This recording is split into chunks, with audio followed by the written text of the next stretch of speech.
realize the vision that you have set for yourself. My guest has been Pretty Okafor, PMAN president, Pretty of Junior and Pretty. But more than that, he's an accomplished gentleman who sees a bright future for the performing musicians of Nigeria. Thank you very much, Pretty. Thank you. Nice Thank to see you for having me. Nice. Thank you so much. Thank you. Until we have another edition of the program, it's been Timeless Conversations. Have a good time.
My name is Yemi Shodimu, the son of an Egba chief from Abeokuta, Ogun State, and a mother that hailed from Isalofi in Lagos Island. My early days were spent in the serene but beautiful city of Abeokuta. I experienced a community of people that cared for each other and elders that looked out for each other's children. You could not misbehave outside and believe that could be done with impunity. Someone was there to reprimand you, which of course was a better option. 2, you're being reported to your parents. Of course, you knew the consequences of that. This automatically kept us in check. I had the privilege of growing up in the palace in Ake with my late grandmother, Olori Adejoke Gbadebo, who was a wife of late Oba Adeshina Gbadebo, Alake of Egbaland. This exposed me to the way our people celebrated our culture and tradition, even while mingling with people from other religions, such as Christians and Muslims, without any acrimony or rancor. The dignity of labor was also inculcated in us quite early in life, apart from the normal house chores which I mandatorily did in spite of the presence of ourselves. I hawked old newspapers after school so as to learn the importance of contributing something to the home economy. Abeokuta provided the right ambience for the arts to grow and prosper while creating the desired recreation for the people in a friendly environment. The cinema affair, that is free cinema screening of cowboy and Indian films, was a favorite pastime. There was also the ancient Centenary Hall that was home to most of the Nigeria's traveling theaters. My grandmother was a lover of live theater, so I had the privilege of seeing the Ogun Days, Ogunmola, Duro Ladipo, Baba Salah, Baba Miro, and a host of others live on stage. This later in life influenced my career path. The social celebrations, including family celebrations, could run late into the evening or night without any apprehension about safety. This also afforded me my early exposure to popular music. I haven't seen Ebenezer Obey, Yusuf Olatunji, Ayinla Omowura perform live. I got so sucked in. Much later in life, all I wanted to do after my national youth service was to become a backup singer in Ebenezer Obey's band. In all, life was good then. There was a quest to achieve things in life. Parents pushed us to work hard, but there was also contentment that discouraged greed and avarice.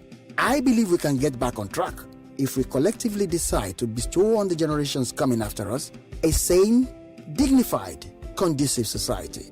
Let us talk about a brighter future and not the good old days.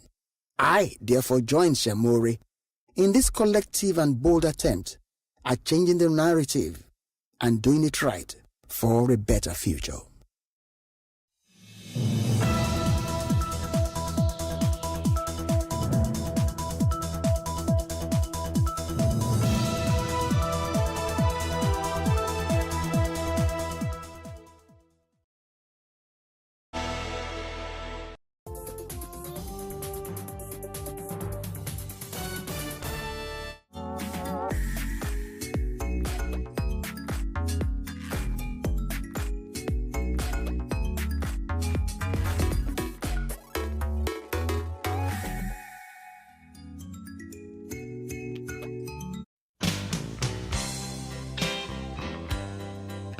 Minding your mannerisms in public signals civility.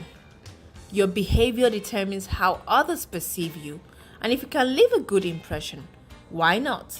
When it comes to that, it's about really making sure that you don't do something that will make people upset. So let me give you a typical example, public toilet, right? You want to walk into that washroom nice and clean, and at the same time, you want to leave it clean for someone else to use it like that. But what you find is that some people use it haphazardly. They don't care about who's coming in next. And of course, people are disgruntled by the way the place is dirty, not kept well. And of course, we have a problem there, health and hygiene, right? That's a public place. When you think about the airplane, for example, the same thing as well. You are on the plane and you have children, and the children are making a whole lot of noise. You're disturbing the elderly people and other people who are sharing the same space with you. So when you're on the plane, you have to be mindful of other people that are going to be using it. So even when you're sitting down, it's a confined space, right? So you don't want to disturb other people. You want to make sure that you have a smooth ride without upsetting anyone while you're in that public space. What about when you're at the cinema as well? You know, a cinema is a place where, and a library, where you have to keep quiet. You don't want someone to keep telling you, shh, shh. What does that mean? You're not supposed to use your phone when you're in such places, like a library, for instance. Then you're in the supermarket as well. A whole lot of things. Many places where people are, I won't say maybe ignorant of other people, right? They think they're in their home. So you're in a reception in a restaurant, or you're in the reception of a hotel. You're not going to put your feet on the desk or on the table and you're watching the TV as if you're in your sitting room, right? So people wouldn't like that. I've seen cases where some people are they're in the not waiting room. There's a public place where you can sit down in a hotel. I've done videos on it as well, where they've given you a napkin. It's for your hands. Wipe your hands down because you're about to eat. Then guess what happens? You see them using the same napkin to wipe their face, to wipe their hair. I've seen them do this. I'm like, oh, this is not the bathroom. So it's really about perception and how you want people to see you when you're in a public place. When in the public, it is important to be courteous and respectful of others. You might not always know the rules, but if you make a genuine effort to be considerate of others with the intent not to disturb them, the conscious effort would show. For me, I would love to see an environment where when we see something that is not right, we correct. I've done that severally, and I'm brave enough to do that. And most times when I finish speaking to the person says sorry, because maybe at the time they were doing it, they didn't realize how bad it was and the consequences to another person. But most times you find that they are truly sorry because it just didn't come down to that. The rules of behavior when we're in public vary from culture to culture. If you've ever been to Singapore and you're in a public train or any public environment, you're not allowed to chew chewing gum. And they made it a law. And so now people are very conscious. Don't chew chewing gum, you get fined, you can be imprisoned. So they've made it part and parcel of their life. However, culture is an ever-evolving phenomenon that changes as the needs of the people changes. We all have rights, but it has limitations where the exercise of your rights begins to infringe on the rights of others. Behaviors such as playing music or videos loudly on your phone in public, receiving calls loudly in public places, or even blowing horns arbitrarily can be seen as offensive. Here are some common etiquette to take note of in public. Offer up your seat. If you're in perfectly good health, offer your seat to anyone who is either in poor health or pregnant. Make commuting easier for those who need it. Let the waiter come to you. Never yell or wave your hand at a waiter while dining. Make their job easier by being patient or politely get their attention when they pass by. Know your audience. Be aware of who's around before engaging in hot topics. Respecting people's sensibilities is the proper way to behave. Make sure to tip. Tipping is essential for certain employees to make a decent income. Make sure to leave a tip as a token of your gratitude whenever possible, even services you might not think of like a haircut or dog grooming. Say excuse me. It's the polite thing to do when you bump into someone. Even if you're not really the one to blame, why not just avoid conflict and brush off the situation? Use a coaster. Spilling isn't the only way to make a mess with your cold beverage. Say please and thank you, especially to those closest to you. Smile at the cashier, the bank teller, the security man, your co-worker, even if he or she doesn't smile back. Hold the door for the person behind you, and if someone holds the door for you, remember to say thank you. Step outside to answer your phone calls. Sometimes you have to take an important call.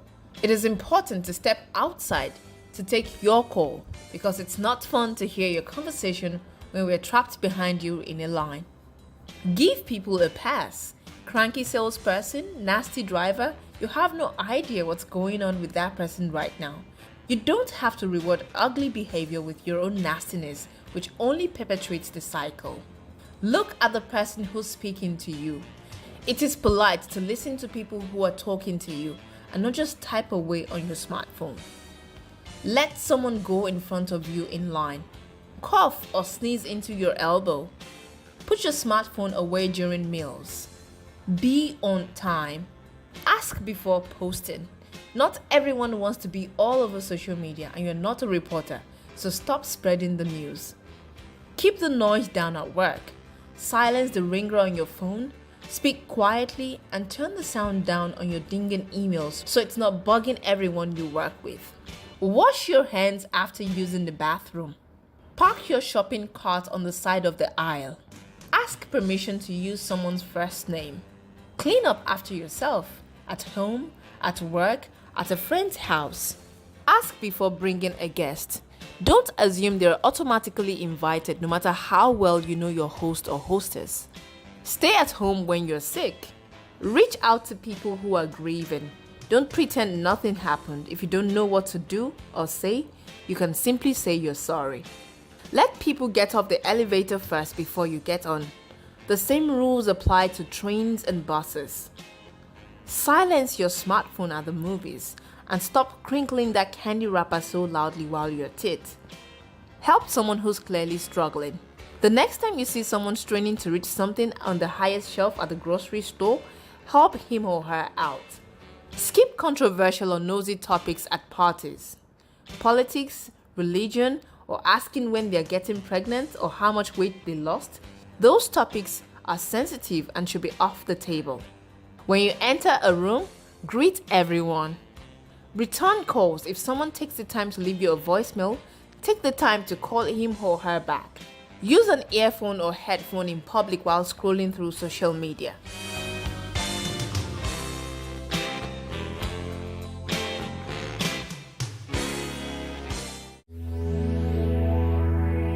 Sex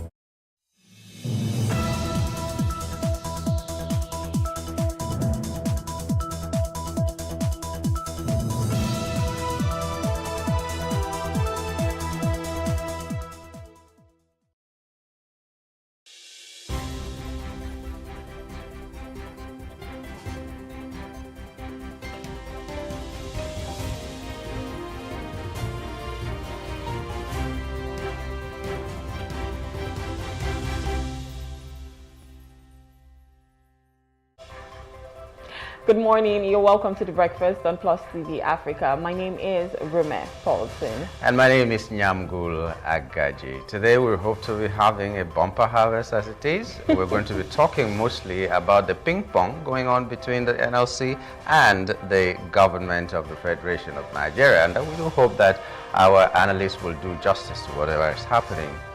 Yeah, we'll be analyzing and talking about the impact, it has on the economy and then the businesses in Nigeria. We'll also be taking some global stories making headlines in our national dailies as well as some top trending stories. Now, moving over to our top trending stories, well, this first one talks about Heritage Bank's license being revoked. Yes, so CBN revokes Heritage Bank license, and the Central Bank of Nigeria has revoked the banking license of Heritage Bank PLC effective immediately. This decision was made due to the bank's failure to improve its financial performance, posing a threat to financial stability. The Apex Bank's acting director of Corporate Communication Department, Sidi Ali, disclosed this in a statement on Monday. According to the CBN, the bank's management has been unable to stem the decline despite various supervisory steps taken by the regulator. With no reasonable prospect of recovery, the CBN has taken this action to protect the financial system and maintain public confidence. The Nigerian financial system remains on a solid footing. We are committed to ensuring the safety and soundness of our financial system, and this action reflects that commitment, the statement added. This move is seen as a significant step by the CBN to maintain the stability of the financial system and protect depositors' funds. The public has been assured that the revocation of Heritage Bank's license will not impact the overall health of the financial system. And that's our first top trending story this morning. In fact, the news broke yesterday and a lot of people were talking about it, saying, oh my God, a Heritage Bank is, being closed by the CBN. And I think the major thing that people spoke about was, how will customers get their monies back? Yeah, well, the CBN has assured that the customers will get their monies back. Only that I saw another news item which pegged a particular amount as that which will be returned to the customers, if I understood that story well. So if I'm banking with Heritage Bank and I have 200 million naira, I may not be given the whole of 200 million naira. Well, maybe I didn't understand it well, but they have to explain to us. I always fear this because my first experience with banking... you've said something. Yes, my first experience with banking was this kind of a thing. And we were promised that our funds were going to be... I hope that everybody will be able to get everything that they banked with the Heritage Bank. Yeah. If that happens, then no problem. And then it should be so seamlessly done that you don't have to spend more to get whatever you banked there. Because if you don't have up to, okay, let's say you have 20,000 naira and you have to spend 25,000 naira to get 20,000, then it makes no sense. Yeah. So if this is a bold step, let the bold step be taken in all ramifications and make sure the customers' finances are protected. Yeah, and I think this is the role of the NDIC, because when you deposit money, you expect that there should be some level of insurance to that money. Yeah. So if the CBN is revoking a license of any bank, definitely I expect my money back, because NDIC is supposed to insure my money, telling me that.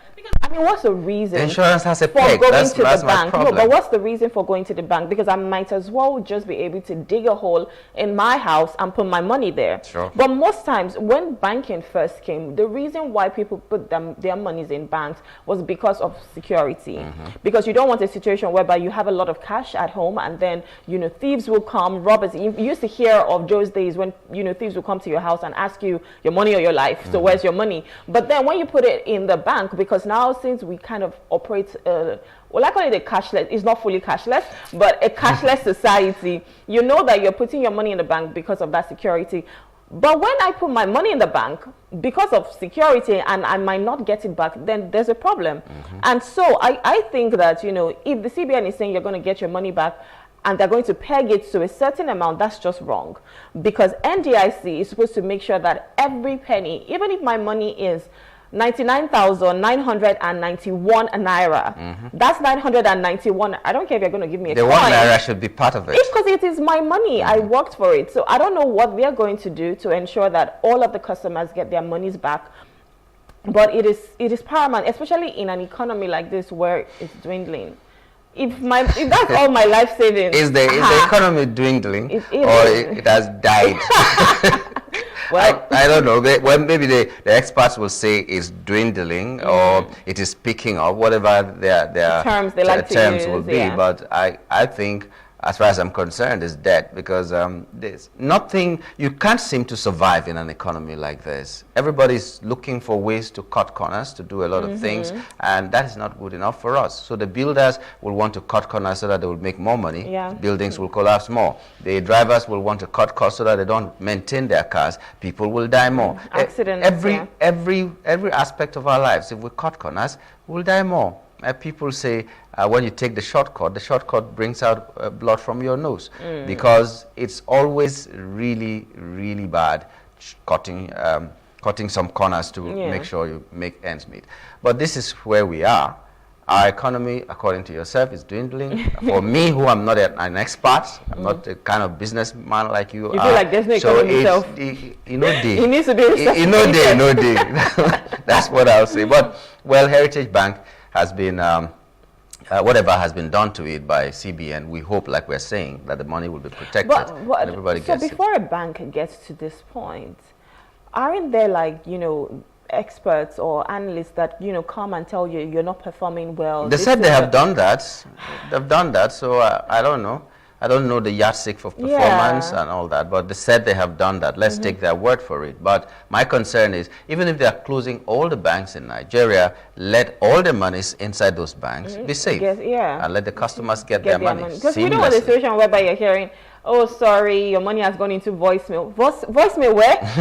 Because it's better for a bank to be bought over by a bigger bank. Exactly. That one, you know that you can always get your money. It's just, there's just going to be like a transition yes. from one to another. And, we've seen banks like that happen. We've seen things like that happen with banks in Nigeria, where a bigger bank just comes and, buy. And I'm like, why did they not just sell out before getting to this point of, because in a way it's liquidation. So why did they not? Because, okay, now, all of the structures, what's going to happen? Is someone else going to come and buy it and change? I'm just wondering what's going to happen with it, because they cannot operate in Nigeria, but all of the assets that they have, what happens to that? Churches are looking for accommodation. Wow. Okay. I did not expect that. Okay. Anyway, let's move to the next one. Human rights lawyer and senior advocate of Nigeria, Femi Falana, has called on the National Assembly to swiftly approve a law to establish a revised minimum wage that aligns with the current economic situation in the country, similar to how they recently did for the national anthem. According to him, the National Minimum Wage Act 2019 had expired, making it crucial for the government at all levels to review and pass a new law to that effect. Pursuant to the National Minimum Wage Act 2019, the national minimum wage was fixed at 30,000 naira. By virtue of Section 3, Subsection 4 of the Act 2019, the national minimum wage expires after 5 years, and it shall be reviewed in line with the provisions of this Act. Since the commencement date of the Act was the 18th day of April 2019, the national minimum wage of 30,000 naira has expired. He added that the federal government had announced an additional 35,000 naira wage award, which is wage subsidy, for 6 months following the removal of the fuel subsidy starting from 1st of September 2023. However, the federal government turned around to offer a minimum wage of 48,000 naira, which led to the commencement of an indefinite strike by the Nigeria Labour Congress and Trade Union Congress due to the failure of government and other employers of labor to pay a realistic new minimum wage to Nigerian workers. The National Assembly should therefore speedily, according to Falana, pass a new National Minimum Wage Act like the new National Anthem Act that was enacted within 48 hours last week. That's what Falana is saying. Minimum wage, since the inception of this administration, there was a committee that was set up to look into the minimum wage, and 1 year after, we're still, like I said earlier, playing ping pong with NLC. I don't know what you think. Well, for me, I feel like we've dilly-dallied for too long. Let's just reach an agreement and move on. There's just, because this minimum wage expired in April. May, June, this is 2 months and we're still talking about this. And in fact, we started talking about it since last year, if we're being honest. So some experts, let's use that word, would say, you know what, Nigeria, we don't have that money to pay people. We don't have that money to pay workers, especially when they started with about ₦1 million and then 615, and now it stands at 494,000 naira. And they're like, if we were paying 30,000 naira and some states were not even able to, you know, afford that for their workers, what do you think is going to happen when they say 494,000 naira? Obviously, people will not get paid. They will stay months, because we can as well just agree and sign it and say, oh yes, this is the new minimum wage. But do we have the capacity to pay for it? Not necessarily. We do not. But still, having to say you're going to just bring about 48,000 naira and then 54,000 naira is quite like a slap in the face, because you know fully well, if you're realistic, if you are in Nigeria, you know that cannot afford anything, barely anything at the moment. Even having, like, I'm not even going to say 3 square meal, even if it's 1 meal a day, you cannot feed your family on 54,000 naira. Well, they came and they said 60,000 naira as of today, because they had a meeting yesterday and they said they've agreed it's going to be over 60,000 naira. Now, I don't know what that means. I don't know if, I was having a conversation with the director earlier this morning, and I said, so it could be 61,000 naira. And then he goes, it could be 60,500, because when they say over 60,000 naira, there is no exact figure, and then we don't even know if maybe, okay, it's 100 or it's 200 or something. But I feel like at the end of the day, you need to be realistic with yourself, especially with the economy that we are in now, and say what is okay. We might not be able to pay, you know, as high as 494,000 naira, but something that is substantial enough, because it is a living wage. You want people to have a good standard of living. That is just it. And I know that that's what the NLC and TUC are fighting for, as well as the organized private sector, which I'm not sure if that's going to reflect there. But for the civil servants, the government workers, this is for them. And we just hope that they finally reach a good agreement. Both the NLC and TUC and the federal government, they reach an agreement that is okay for everyone. And I hope it also affects me as well. But there are things in public glare where a lot of people will argue with what you said, whether we can foot that bill or not. Yeah. A country that says that they don't have money will be sponsoring Hajj or Christian pilgrims to the tune of 90 billion naira. A country that has no money will be sponsoring SUVs of 162 billion or so, 150 million naira. We have no money. Bloated cabinet. Yes. So we don't have money and we're doing all this. A country that has no money is constructing a new road that will cost more than the longest road in Africa, which is from Cairo to South Africa. It costs this our road here from Lagos to Calabar. Cost. When you look at them, you will be asking yourself, do we really not have money, or is it that priorities are just set in a way that will not help us in any way? We are misplacing our priorities. How much does a National Assembly member earn? Right. In public glare, I don't know how that is, but the figures they're giving us are almost like 30 million naira monthly for and then you don't even know what other benefits that come. So which means every senator can pay 30 people if they're paying ₦1 million naira just from his salary. If they're paying 500,000, you can pay up to 60 people in 1 month. So why not place the National Assembly members on minimum wage as well? Let's see working. But you're not placing them. You're making them earn millions of naira. And the workers that are working more than you are earning 30,000, 60,000. I see maybe a time where, or a situation where the government will now say, okay, let's place it at 70,000 or 71,000 so that they will exceed what EDO is already doing, because it would be a shame for one state to do more than the federal government. Exactly. I see that. But the fundamental question is that why are they leaving aside the reasons why we are in this situation in the first place? Because NLC will not rise to 1 million or 500,000 if things were fine. So why are things the way they are? Is it because of fuel subsidy removal? Well, what that can be done? started it. Is it because of the dollar? What can be done? Previous administrations did some things like that, and the economy was a bit stable. See now, people who are doing diapers, for instance, are running away. People who are producing medicine are running away. Manufacturing companies are manufacturing leaving companies are folding up. So our economy is getting worse and worse. So even at ₦1 million, things will get worse.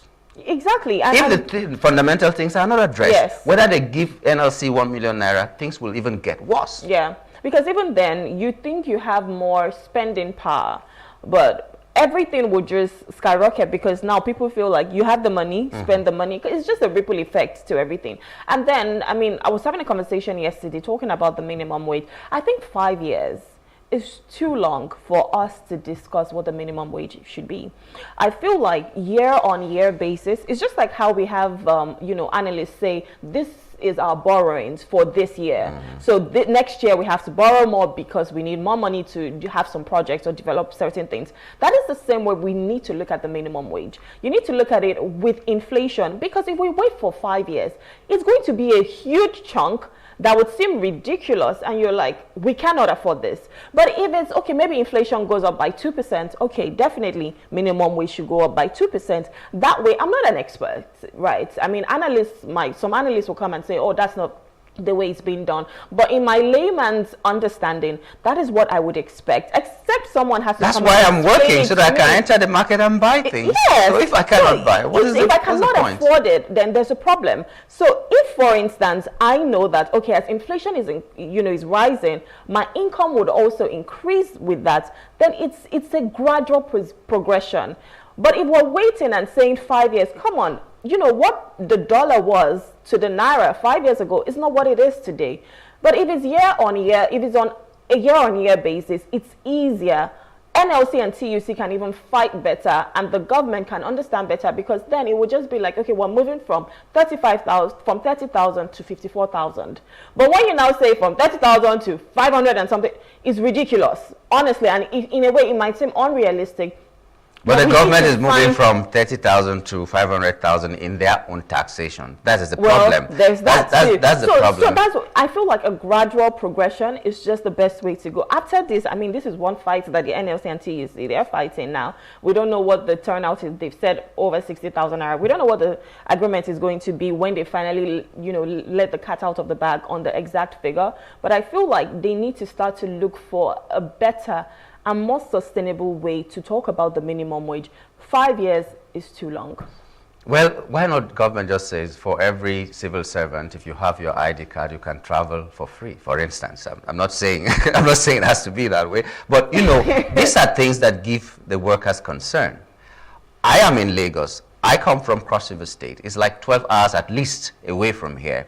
So if I'm trying to save to travel to Cross River State for a state that I flew for 25,000 3 years ago, just 3 years ago, and now you're talking about 200,000 or so. About 300,000. Okay, so which means I'll have to save like for 1 year before I can go see my siblings or anybody at home, which is wrong. An African is territorial. You love the place you come from, so we always want to go back to our roots. But in a situation where you can't go back, you can't send money back to your people Because you who don't are have back enough home. money You to don't even feed have enough money. So it's ridiculous. yourself. Now, if you go to a lot of ministries, they are not having promotion still now. Some Yeah. have not had employment for a long time. But you know, it's constitutional that year after year, you progress from one salary Level, scale yeah. to the other and all that, even if it's a small sum. Yeah, if level But 12, these things are level not being 13, added. things like that. Promotions are not being given. Nothing. And then National Assembly members are earning hardship allowance.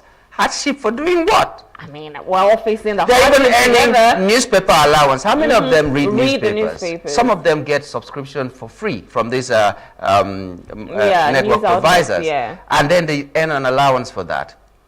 They earn an allowance for what they wear. They earn an allowance for repair of cars that they change every 3 years. The word is just misplaced priority. Exactly. That's just the word. It's because, I mean, we're not really looking at how to help people. And I think it needs to come from a place of humanity, because if you are saying, I mean, we have a new national anthem right now that talks about tribes and tongues and brotherhood, and it's supposed to be about love, right? If you really love your nation, if you're as patriotic as you claim to be, you definitely want the good, the good life for everyone in your nation. And so you're not going to be thinking, I know humans, we're naturally selfish. We want things for ourselves. But it should go beyond that, because you should understand that all of these things you are enjoying is just a place of privilege. The only reason why you are there was because you had the privilege to be able to get there. But how about other people? How about the constituents? How about the people back home? How about the women in the village or the little boys and girls? 95% of them have not been to their villages for the last 1 year. Get there. And then you forget, you go to that place because you are now in a place of power and authority, and then you forget that there are people who are living in Nigeria who have not been able to see power. They've not seen lights. They've not seen money to even buy gas. They've not seen money to feed. It's disheartening. And I think we need to start to have that humanity again, whereby we think of each other. And if you're going there and you're in power, you shouldn't just think about yourself. Why are you stealing 80 billion? What are you going to use it for? How much can you spend? Do you know what it is to ball, like the Gen Zs will say, to go out and ball with like 100 million naira for like 2 months? It's a lot of enjoyment. So when you're thinking of someone stealing about 80 billion, you're like, what do you want to use that money for?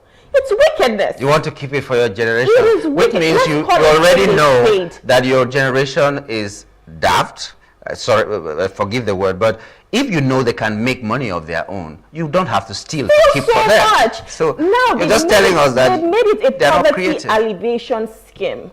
For you to want to steal so much, it's a poverty alleviation scheme because you're poor. And so you're thinking, I might not be able to get this again. Let me try and siphon everything for myself. But that's not how it should be. Nigeria should be for everyone. The resources that we have is for everybody. It's not just for a select few. So if you're there, think about the other people. If you're saying, oh, you know what, I want a 160 million naira SUV, not everybody likes the good life, let's be honest. Nobody's saying don't want that, but even if you want that, you should still think of the constituents back home. That this 160 million naira SUV I'm asking for, how many lives can it help in my constituency? The thing is, when you think of that, you would now know that there are some priorities that you have that are misplaced, and so you start to change them. The thing is, it's doable. So let me just use this time and give a shout out to some people who are really actually doing what you're saying. I give an example. I may not say that is the perfect example, but there's someone who said if his people allow him go to the primaries that we're having, whatever money he gets from there, he's going to share to the constituents. And they let him go. It happened last year. They let him go. And they gave him dollars, a lot of dollars. He came to his constituency and shared the entire money to the people. People are still doing it. And he didn't die. It wasn't like he didn't die. And even though you will still have haters, there's nothing you can do and not have haters. Jesus was crucified, But there are a lot of people who, whether it's passing up there or down here, they will pray against it for him. That, God bless you. That is how it is. Now, if you're leaving, what are you leaving behind? Is your name. What name are you leaving behind? We should be asking ourselves. A lot of people in the National Assembly, you can bet me, have not been to their villages for at least the last 1 year. I'm not even talking about constituency. There are villages where they come from. They have not been there. And they will go back to their constituencies. A lot of them will go back there after 3 years, so that they will go and do empowerment and give the unnecessary things to the people who are there. And just campaigning. It's what? All right, enough about that. Let's just move over to the final top trending story. This one says 1 billion naira businesses loan at 9% interest rate, and that is being said by the Finance Minister Wale Edun. The Minister of Finance and Coordinating Minister of the Economy, Wale Edun, says the federal government is offering businesses, including manufacturers in the country, credit facilities up to 1 billion naira at a 9% interest rate.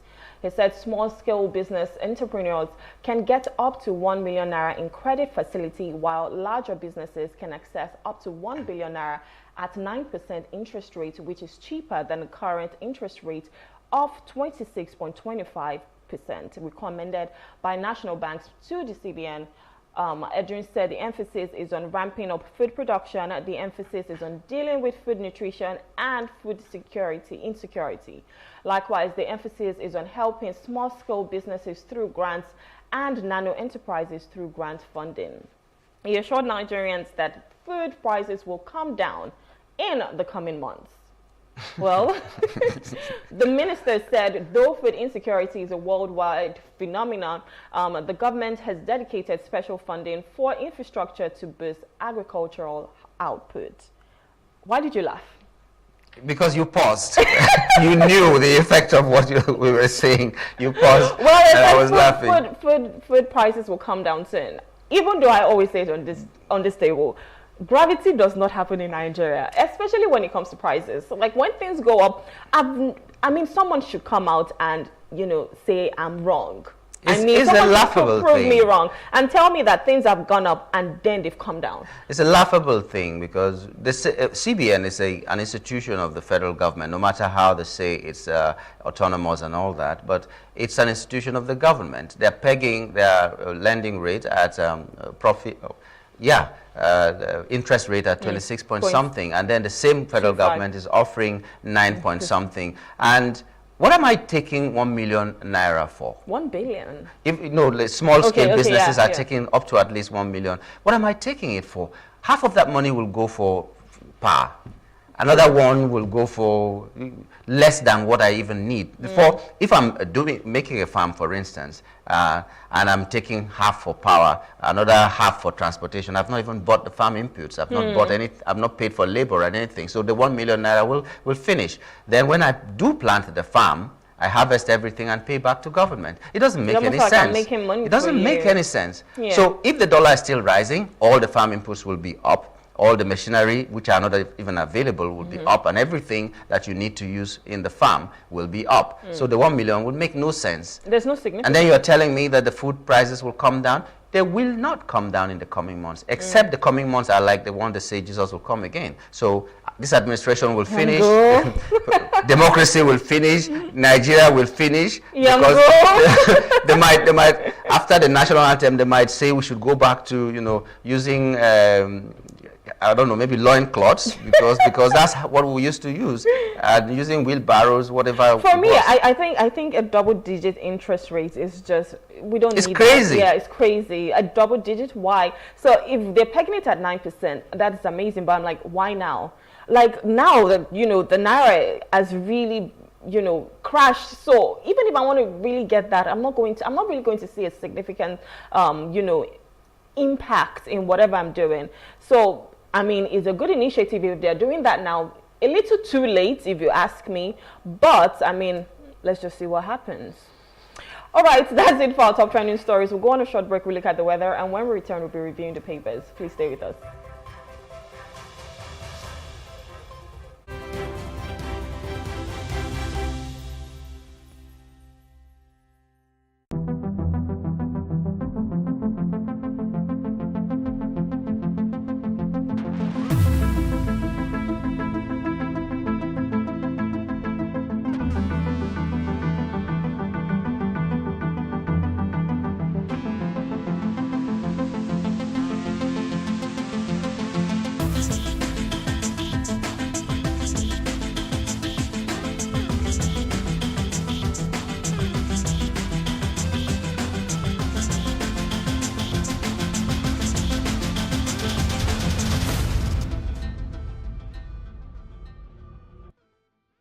Welcome to Bayes University, Abuja, Nigeria, with a legacy of excellence and a vision for nurturing future leaders.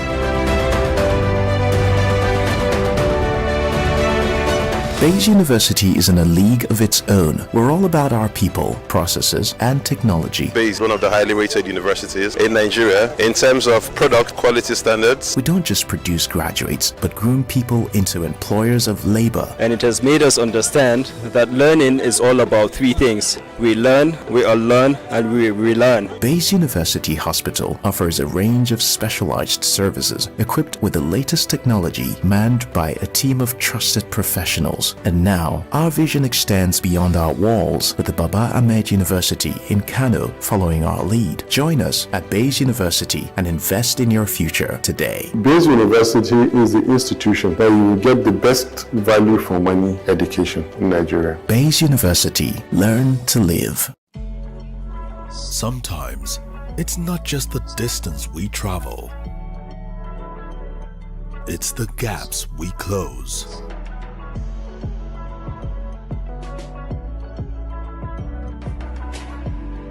It's not the things we buy. It's the memories we create. Sometimes, it's beyond the places we go. It's the connections we make. Not just the things we taste. It's the taste of things to come. And it's never a question of if, but when. Because life is always just a bit better with American Express. Introducing the Access Bank American Express Gold Card and the Metal Platinum Card, now available through Access Bank.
Technology is society made durable, and that is our quote of the day. That's from Bruno Latour. He was a French anthropologist and philosopher. And when he's talking about society, he's talking about a collective of things. So made durable, obviously, when we interact more with technology, we have more to give. We have more innovations, you know, in our society. What do you think? It makes us stronger, and it is supposed to make us even live longer and make things easier for us.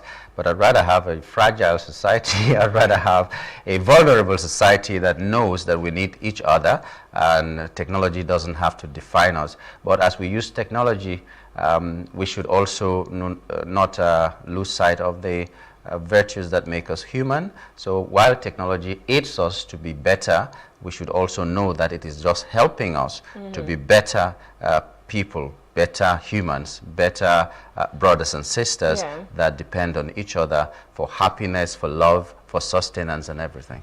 Amazing, rightly said. All right, let's move over to our papers today. We'll be taking some global stories making headlines in our national dailies. And joining us to review the papers is Dr. Omoshola Deji. He's a political analyst. Good morning, sir. Thank you for joining us. Good morning, doctor.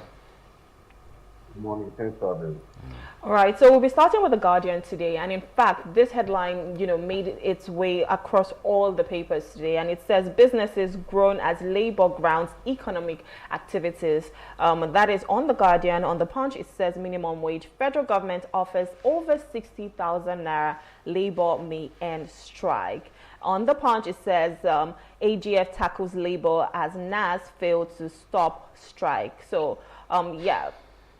On the Daily Trust, it says minimum wage labor strike grounds activities nationwide. And then on the Vanguard, it says labor shuts Nigeria as wage talks resume today. So we have this going across all of the papers. But let's stay on The Guardian, which says businesses grown as labor grounds economic activities. Now, we know that the strike started yesterday. Well, the labor unions have had, you know, meetings with the federal government, and I think they've kind of reached a little, I don't know if I can call it an agreement, but somewhat a consensus.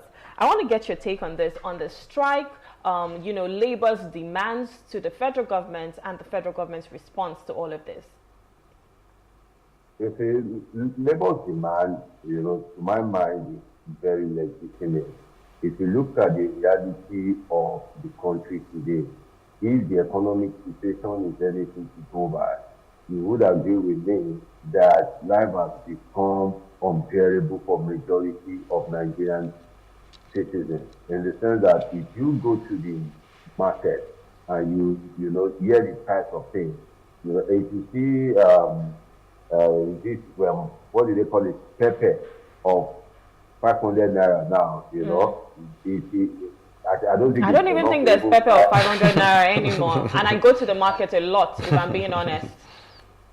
Now imagine that, So if you buy 2 pieces of rodo for 500 naira, if the loaf of bread that you are buying for 500 naira is now 1.5, the reality is, I believe any government that is reasonable should have done anything before now. And you see, I don't like when we operate a country whereby for you to get something that is not your right, you have to fight. For you to get something that is your right, you have to fight. For you to get something that ancestry belongs to you, you have to fight. Everything is fight. But if you want to renew your passport today, you have to, you have to struggle, you have to fight. To get to work, you have to fight. Why? What kind of country do we operate? So I think labor's demand and labor strike option is absolutely legitimate, because labor is the voice of reason that is much needed now. It is the saving grace that Nigerians have, because right now things have gone so worse and unbearable for majority of citizens. You see people left, right, and center. From anybody that thinks, maybe they feel you are better than them. So nobody has peace of mind.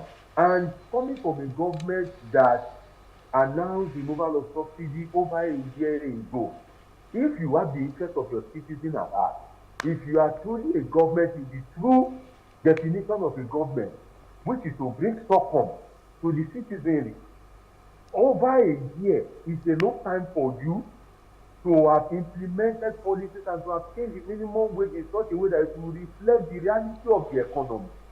But unfortunately, ask yourself, what if labor has not gone on strike? So that means that you will just leave the people to be suffering. And all we hear is endure. Excuse me, Mr. Don't tell us to endure. Are you enduring? We see your kids all over the place, the kind of watch they wear, the kind of luxury life they live. You yourself, you and your vice president have spent over 8 billion on travel recently. Are you enduring? You want to spend billions of naira to build or renovate the vice president's residence. Are you enduring? So don't come and give me that endurance thing. The National Assembly spent humongous amounts to buy cars. Is car the problem of members of the National Assembly? Which one of them don't have a car? So they can't sacrifice their car to use to do government work at their own personal sacrifice. Okay, I don't want to buy a car. Which of the senators don't have fleet of cars? Is it Okoyemi Bamidele? Is it Ledi Nwoko? Is it Ali Idume? Mention any one of them that car is the problem of life or our life. No. So we live in a country whereby government is selfish and greedy to pay citizens just a living wage for them to live fine. It's a problem. And this thing has led to increase in crime. Marriages are being destroyed. A lot of things are happening. But government doesn't seem to care. So therefore it's on the right direction. Be that as it may, I must also to point out that Labour is actually making a bit of mistake. If you are going to protest, there are limitations to your right to protest. You going to short essential services that can lead to loss of life, goods and property, I don't think that is accurate on the part of Labour. Going to short the national grid, for me, I think is a bit off the hook. Because you can't, say because you want to strike and go and short the national grid and some other essential services. But then again, can you blame Labour? That is one of the best ways they can get government to act. If you have a government that thrives in impunity, you need to go the high road of impunity to force the government to action. If Nigerian Labour Congress behaves the way the labor in foreign land behaves, they won't tell it so. They won't. So they know that when they shut the national grid, stop people from flying, that is when government is speaking. That doesn't mean it is right. But if it is the approach that will make government listen, then Labour has no choice than to make the approach that will make government to listen. But I don't think shutting the national grid necessarily is a good idea, as much as the strike is legitimate. Well, I mean, with them shutting down the national grid, obviously, it's because they've tried their best, in fact, for several months to get the attention of the federal government and to let them know that they are being serious. And, you know, having the National Assembly talk about the anthem is almost like, you know, you don't take us seriously, because if you can prioritize the national anthem, and that's one of, you know, the headlines here, it says NLC tackles federal government National Assembly for prioritizing national anthem bill over workers' welfare. So we can have conversations about, you know, the anthem, but then when it comes to the welfare of Nigerians, we're not looking at that. Do you feel like the government might just have some form of misplaced priority when, you know, thinking about the Nigerian people and what they need? Absolutely, absolutely. I was on a platform. I can't remember the exact platform it is, and we are reviewing the 1 year of the president. And one of the things that I mentioned is, okay, I've so far admired the political temperament of the president. It's not like when he used to be the political striker of the, you know, of the APC. You know, although Kambi, people were screaming his name. When he wasn't president, he would have been screaming his name. Baba Sope, you know, Daddy said, Baba said, Godfather said, all those things. That one has been reduced. But at the same time, what I noticed in him is the level of his, you know, with profound respect to him, is arrogance. What I can call, you know, sophisticated arrogance.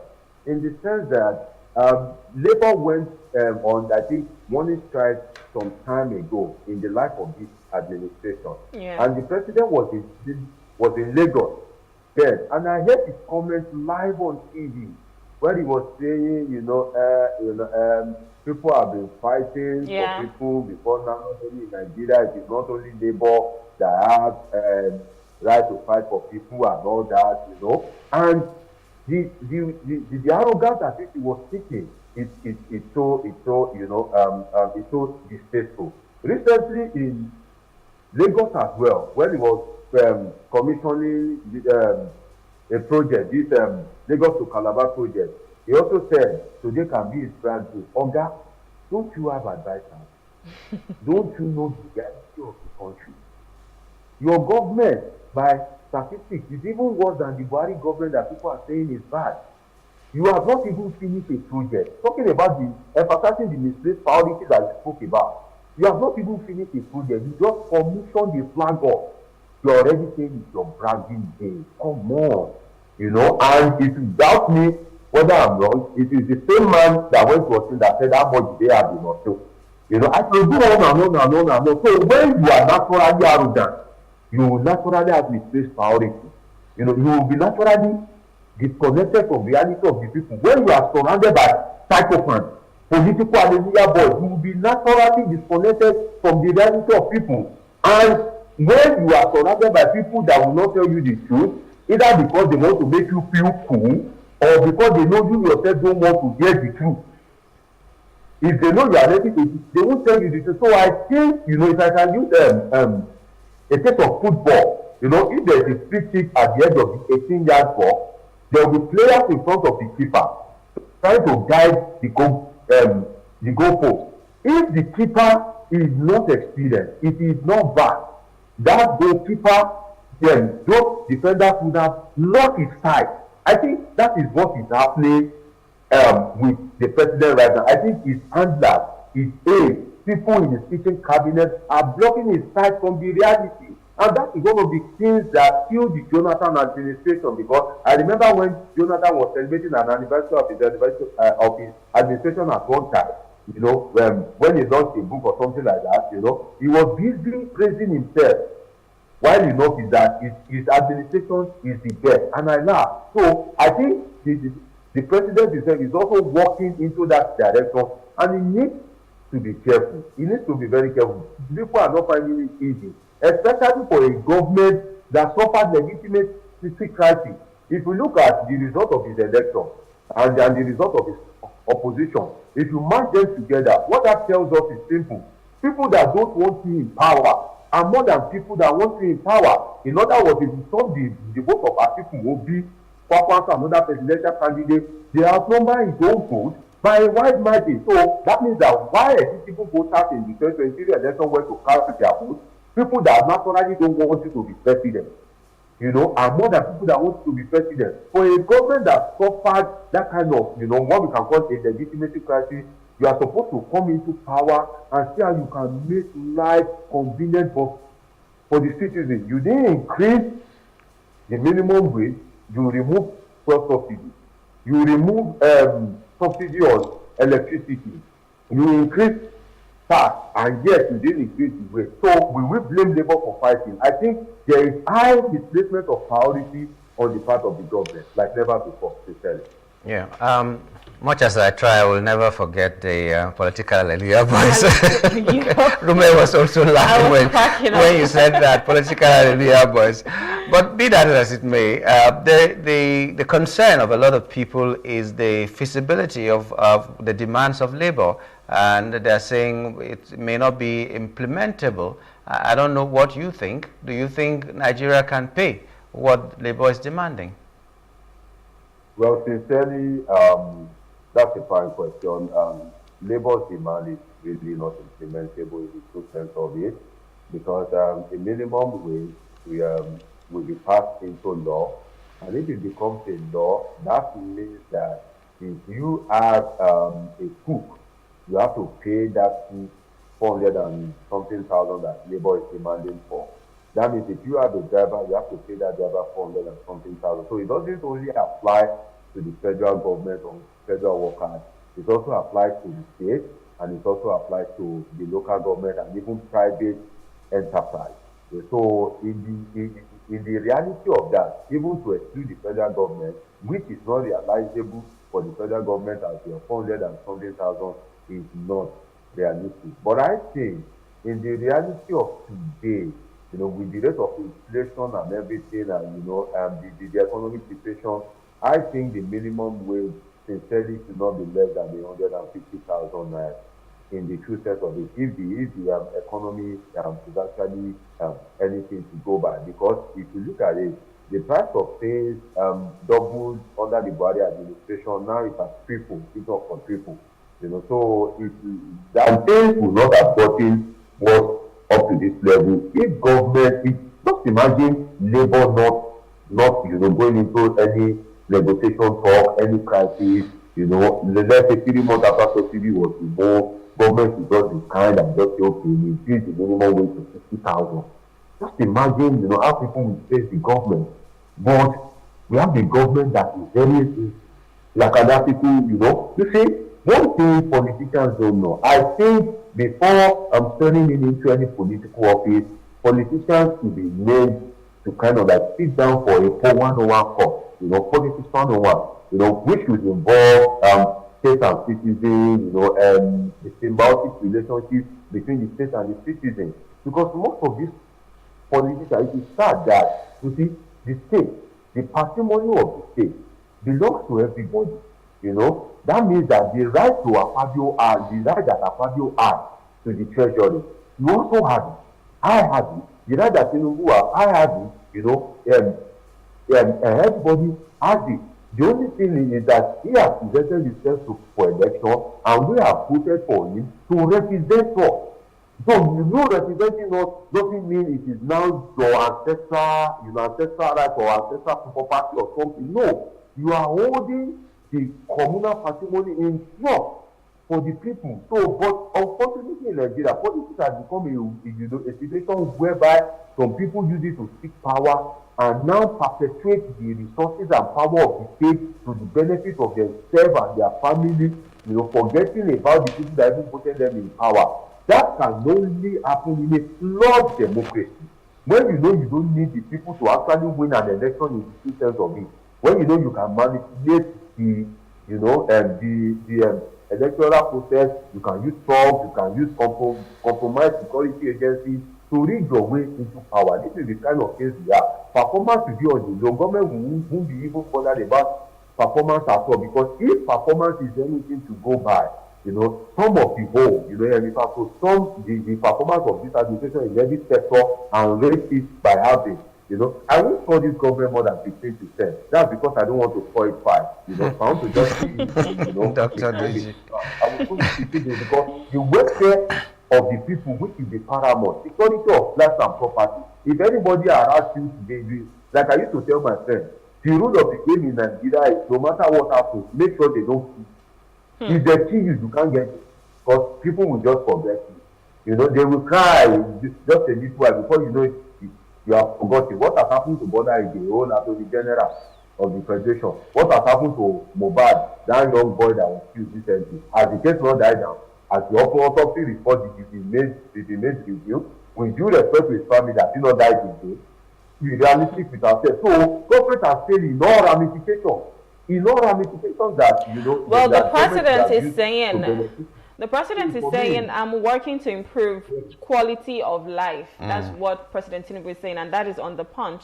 He's saying, I'm working to improve the quality of life, even though when you flip over to the Vanguard, you know, the leader of the NLC says government reforms shouldn't push Nigerians into poverty. And now we've seen a lot of those reforms, you know, in the past couple of months, especially with the president's, you know, 1 year in office. So we've seen fuel subsidy being gone. We've seen electricity tariff, you know, gets increased for Band A customers. You've seen, you know, for everybody, not all. A lot of things, you know, a lot of reforms that the government has put, you know, hasn't really worked out. It's been a little bit counterproductive, if we can say that. But still, you know, the president has said, tighten your belts. We have to make some sacrifices, and now he's assuring you that it's working to improve the quality of life. Do you think our quality of life will be improved anytime soon? Okay, let's put a timeline to it. So do you think in the next 1 year we'll be singing a different song? We can't sing any different song because in Nigeria things are always talking about. If my knowledge, you know, about Nigeria is anything to go by, I was born in this country, I grew up in this country, you know. Every administration is always worse than the last administration. Look at the Buhari administration that people were crying and, you know, were screaming that we never had this bad. Not knowing that Tinubu is going to be Shege Pro Max. And unfortunately, Tinubu himself will not lay a good foundation. When another administration comes in, it will even be worse than the Tinubu administration. So, you see, the effort of government in terms of making life convenient for the people, you see, the effort may eventually yield good fruit. In all honesty, you know, the floating of the naira, removal of subsidy, it eventually yield good fruit. But when the good comes, what me as a Nigerian, we know ourselves. When that good fruit comes, the problem is it won't get to the masses. Why? Corruption. Government is saying endure. When the benefits of their endurance come, it will eventually get to the people. Because there are people waiting that out of this Tinubu administration, they want to buy out in Miami. They want to buy out in Chicago. They want to live, you know, in the London metropolis. Permit me to say this. This administration will favor me and my family.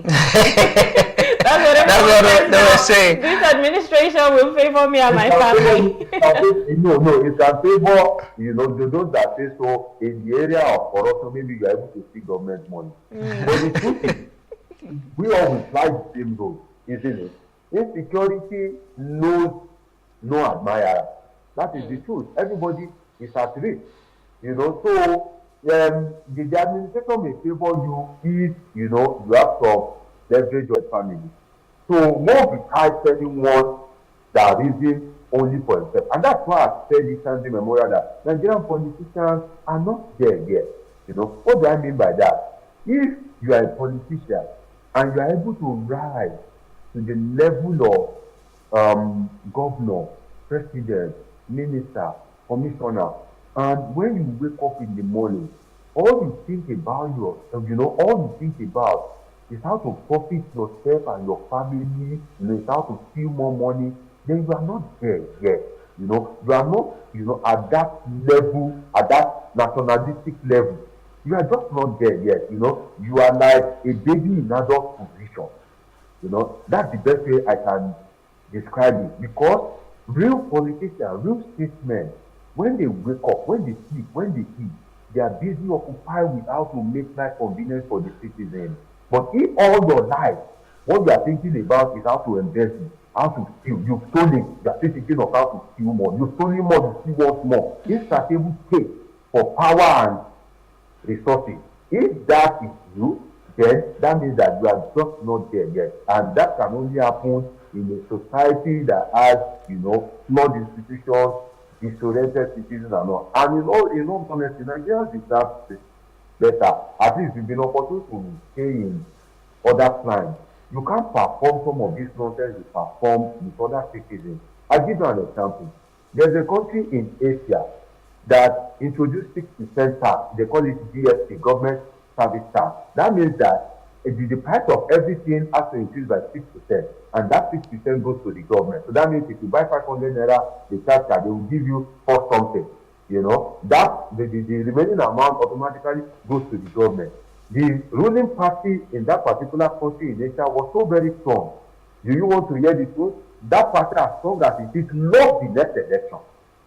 Because why? That 6% alone was unbearable for the citizens. So government shouldn't be about milking the citizens. Government shouldn't be about making life unbearable for the citizens. Government exists to create circum, to make life convenient for the citizens, to create a kind of balance in such a way that you are from the rich home, you can afford to go to school. I am from the poor home. Government have made sure there's avenue for me to realize my potential if I'm intelligent and greener in such a way that I can go to school. So, in the true sense of it, we don't, with profound respect to the Nigerian government, we don't have a government in the true sense of it. What we only have is an administration. We have a group of people, that are in charge of the Nigerian state, running it administratively, in terms of the immigration, customs, police. But the true essence of governance, in terms of representing the people, providing circum for the people, that is absolutely missing, because I have never imagined in my life that a day will come in this country that within just few months the price of things will double and will triple. I've never imagined it in my life. Right. That the bread that you buy for 500 naira today. So labor is right, and I say labor doesn't compromise. That is the thing, because all this one that we are hearing that Nigerian army, although Nigerian army, we hope that the government, it's absolute nonsense, because the military guys themselves don't they go to the market and their wives not complain. I mean, we're all facing it together. We're all facing it together, and I mean, if they have more money, obviously they can afford more. So we just hope that they understand that they are there for the people, and if the president or the federal government is saying they are working to improve our lives, we hope that that's true, and it's not just some statement, empty statement they're saying. Anyways, this is where we have to wrap it up on this segment. We want to thank you so much, Dr. Omosola, for coming. It was lovely reviewing the papers with you. Thank you. Okay, we'll be speaking with Dr. Omosola Deji. He's a political analyst, and we'll just be taking global stories making headlines in our national dailies. We'll go on a short break, and when we return, we'll be looking at our hot topic, which talks about the minimum wage, the NLC and TUC agreement with the federal government. Please stay with us.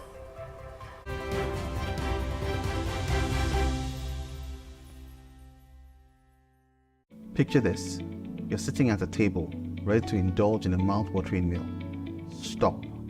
For many of us, it is hard to resist the temptation, especially when it comes to enjoying a juicy beef dish. But have you ever stopped to think about the impact of your food choices on the greater good? Our food choices have a great impact on others. The beef industry is one of the leading contributors to deforestation.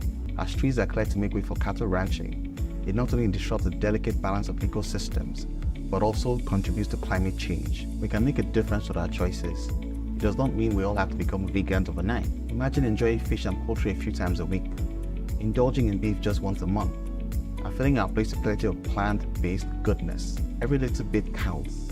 And even small reductions in our intake can make a huge impact on the climate. By making smarter food choices, we're not only taking care of ourselves, but also the planet we call home. Remember, the choices we make today lead to a better tomorrow.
I will take you through this amazing lesson today.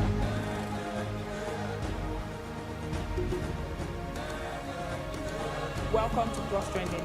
I am Buki November, your host, saying thank you for joining us on today's episode. Welcome back. It's tea time on Plus TV Africa. Practice makes perfect. I'm not perfect yet, but I'm a lot better than I used to be. He's a king. He's entitled to marry 100 if he wants to.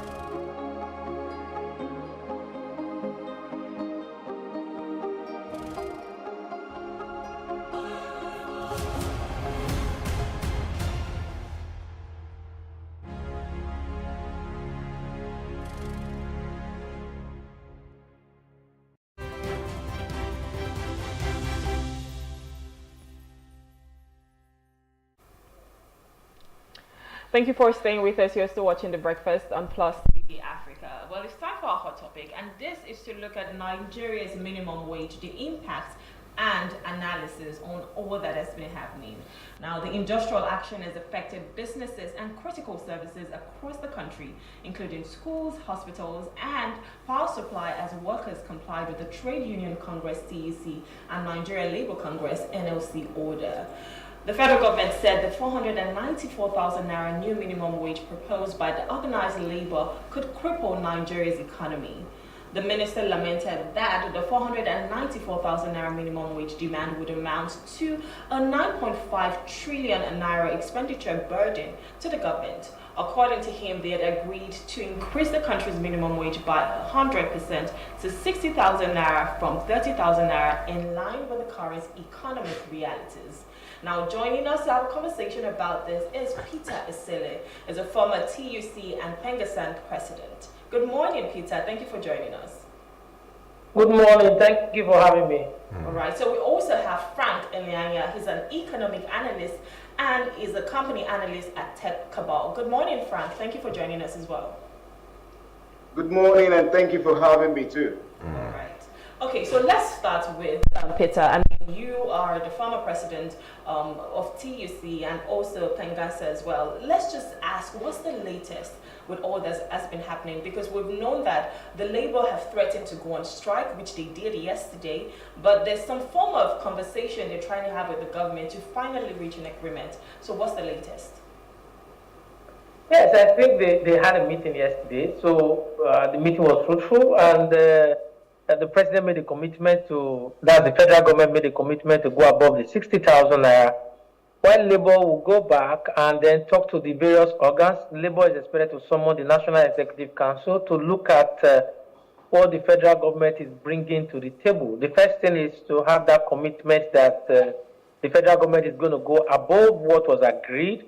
The federal government is going to go above what was agreed, and then they can have a conversation. So, hopefully, when the National Executive Council of both NSC and TUC meets later today, then that will determine the next phase. I'm just curious. Let me stay with you before we go to Frank. I'm just curious, the thinking of TUC, like when it comes to matters of remuneration and all that, what always crosses the minds of TUC chieftains, TUC NLC chieftains, like what do you demand, apart from the fact that, okay, it is just salary increment and all that? What are some of the worrisome things that are always brought to the table when you are doing an agitation like this? I think one of the challenges that Labour is currently facing is lack of trust over the years. It's not just about the Tinubu administration. Tinubu administration is just about a year old. So you have 8 years of Buhari, you have the one before Buhari, and you find out that certain things government should have done, government is not doing. So what you have Labour talk about is cash, cash, cash. Ordinarily, it shouldn't be cash, cash, cash, because the expectation is if you pay 400,000 today, you are going to have a galloping inflation and what have you. But Labour is doing all of that because Labour just feel that in terms of education, nobody cares. In terms of healthcare, nobody cares. In terms of transportation, nobody cares. And you and I know that the cost of transportation right now is what is taking about 60 to 70% of salaries. Yeah. So workers actually want, the chieftains actually want an opportunity to bring other things to the table. So it's the responsibility of the government to say, okay, we don't want to pay this amount of money. I think in your opening statement, you made reference to the fact that government says it's going to balloon over 9 trillion. But if you know that is what is going to happen, why don't you all the while make a plan to take away those heavy lifting that workers are complaining about? We've always been saying that. What are they bringing to the table at these negotiations? Are they just saying they're going to add money, or they're saying, okay, the reasons for the hardship in the country will be dealt with? Yeah. Basically, to look at the root cause of the matter, because if you're even saying, if you look at the healthcare sector, there is nothing being done, education, nothing being done. Isn't this where Labour is supposed to be agitating for those things to be done to ensure that we have better welfare aside the money in hand? Of course, Labour do that. Labour always talk about it. You and I know that this current government is talking about CNG vehicles. Yes. That was part of Labour's proposal, even from the previous administration, which this administration took on board. If you look at Labour's 22 points demand, they talk about CNG vehicles. They talk about providing affordable transport system to make it easier for workers. I think the major fulcrum here is transportation. But where our attention is always at is when you start hearing Labour talk about cash, cash, cash. No, it's not only about cash. If you look at their 22 points demand that they made to President Tinubu, it's all stated there. Healthcare, education, and then transportation. Transportation is one of their major thrusts. Okay, so let's move over to Frank. You're an economic analyst, and Labour made certain demands. In fact, the first demand they made was because of the inflation, hyperinflation in Nigeria, we expect that workers' salary should be increased to 1 million naira. Then it came down to 615, and as of today, it stands at 494,000 naira. Do you think this is unrealistic coming from an economic point of view? Oh yeah, so from looking at it on paper, it is unrealistic, because the first thing you're going to ask yourself is, where's the money going to come from? Yeah.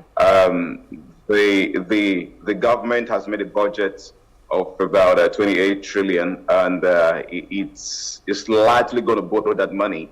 And then along the line, we have seen some projects being proposed, and for instance, the coastal road going to cost a lot of trillions of naira, and that money also is going to be borrowed.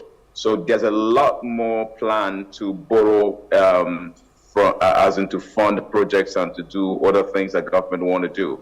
Now, if you come with a wage request that is like 200% higher what the government used to pay before, the concern becomes, is it sustainable? Even if they decide to pay for this year, maybe borrow money, which of course they're going to do to do that, would they do that next year? Then secondly is that aside from the federal government, the states government, several of them are even struggling to pay the 30,000 naira that was proposed previously.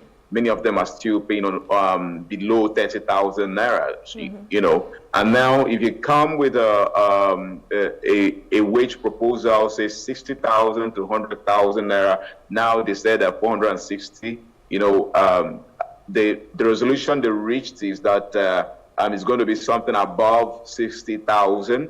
You know, if it's going to be easy for the federal government, the question is will it be easy for the state government to pay? And then there's also the concern that the private sector are going to be pressured to pay this money, because what you're talking about here is the cleaners in their offices. You've got the vendors, you know, small guys in the office that are the ones that are going to get this money. But it will also reflect in the wages of other people who are above them, because I mean, if you're paying least at 60,000, others, the salary you pay others will have to increase as well. So the wage bill of companies are going to increase, the wage bill of the state government are going to increase, and of course, the federal government is already has a plan of borrowing, and they're going to increase the wage bill that they have currently. Is this on paper or is practical, Mr. Elanya? What? Is it in practice or just on paper? Because when you talk about private sector also doing what the federal government has accepted to do, is it happening now? Because there are some people who are still not paying 30% minimum wage and nothing is being done about it.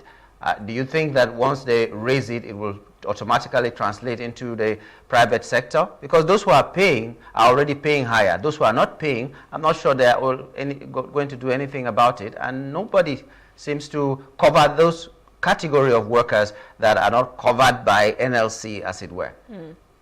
Those are a function of implementation. If the government, if we had a sane government that goes ahead to implement what it has agreed, those things will not be an issue. In other countries, say in South Africa, if the government says the minimum wage has been increased to maybe take for instance, say from 10 rands to 20 rands, you know, every company has to, you know, align immediately.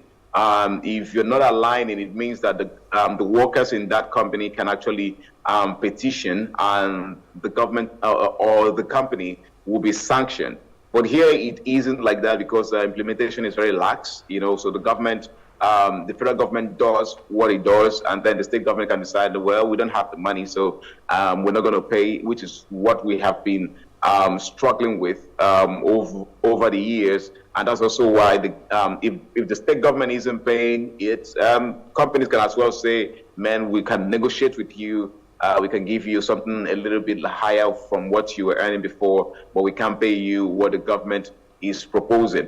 You know, so it's a function of implementation. You know, if it is strictly implemented, it means that everybody's wage bill has been affected immediately. So that's the way I see it.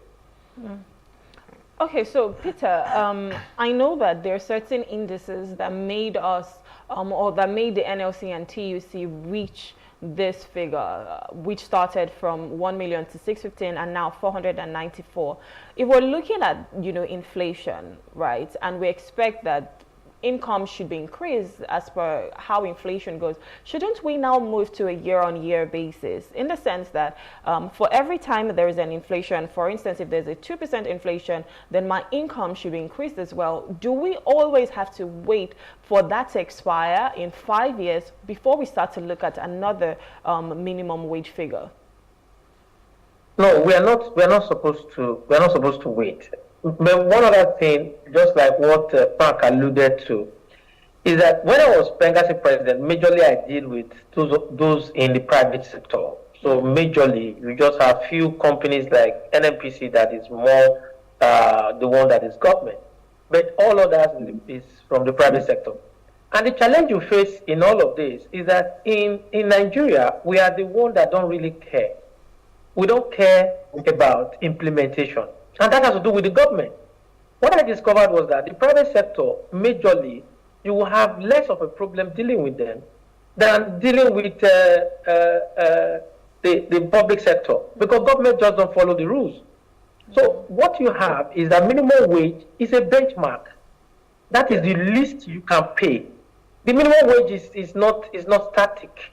Once you make it a benchmark, then you can pay 100 and something thousand. There are a lot of people in the organized private sector that are not within that benchmark.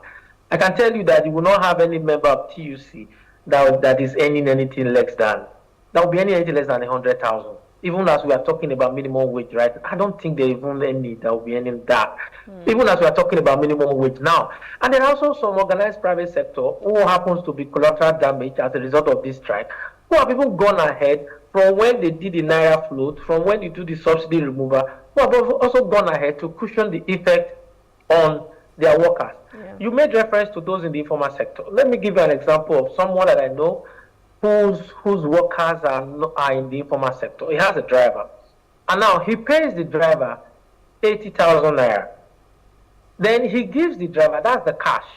Now, I'm looking at the other additives that makes it very interesting for the driver, which of course is what I think government should be thinking of doing, is that the driver has accommodation.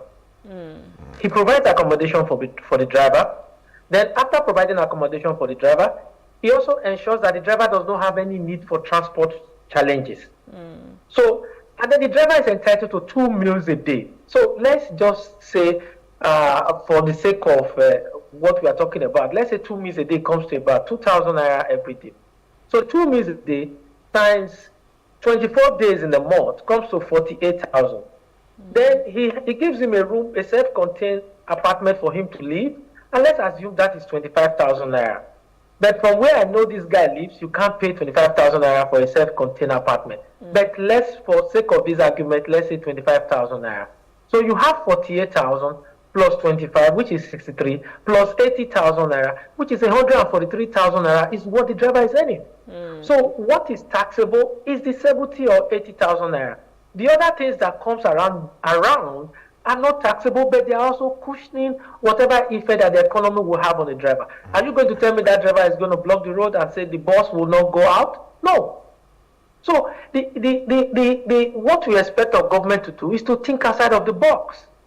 Okay, if we can't pay you 400,000 naira, there are areas you can even pay up to 300,000 naira, not cash. There are incentives that you can put in place. Example, transportation.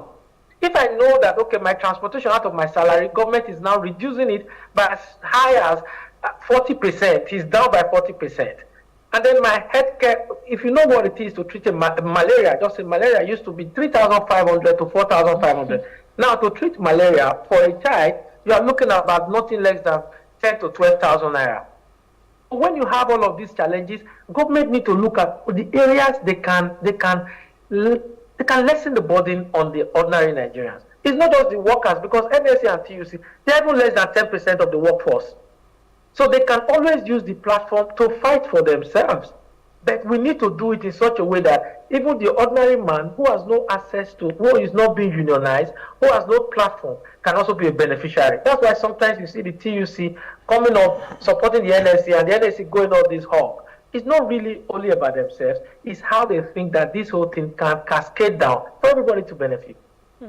I know something we've always said on the show is it doesn't matter what the minimum wage figure is, even if it's only 15,000 naira that I get, as long as I have every other needs met, that's fine, because with the picture that you've painted right now, you know that the driver can as well save, whatever he's getting as cash. But other things, because these are needs that he has, they are met. He has housing, there's no need for transportation, he has feeding. The basic things that you need to survive is already met. So we're definitely not going to... He will use salary for a job. And that's the thing. Yes, he will use it for a job and he can do something nice.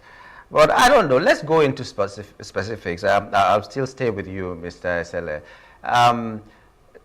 All this is happening because of it's a matter of policy, and policy is affecting a lot of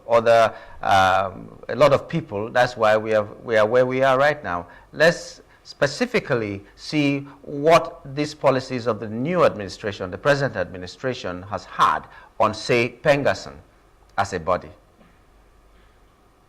If you say for Pengassan, if I'm to look at the totality of the policy, which of course has to do with the oil and gas, I think this administration is doing well in terms of that, because there are new investments coming into that sector. And then there is, I think I did an interview with another TV station, and they asked me to score in terms of policy, the oil and gas in the last 1 year of this administration. And I said for effort, I will give them a B. Then for result, I'll give them a C.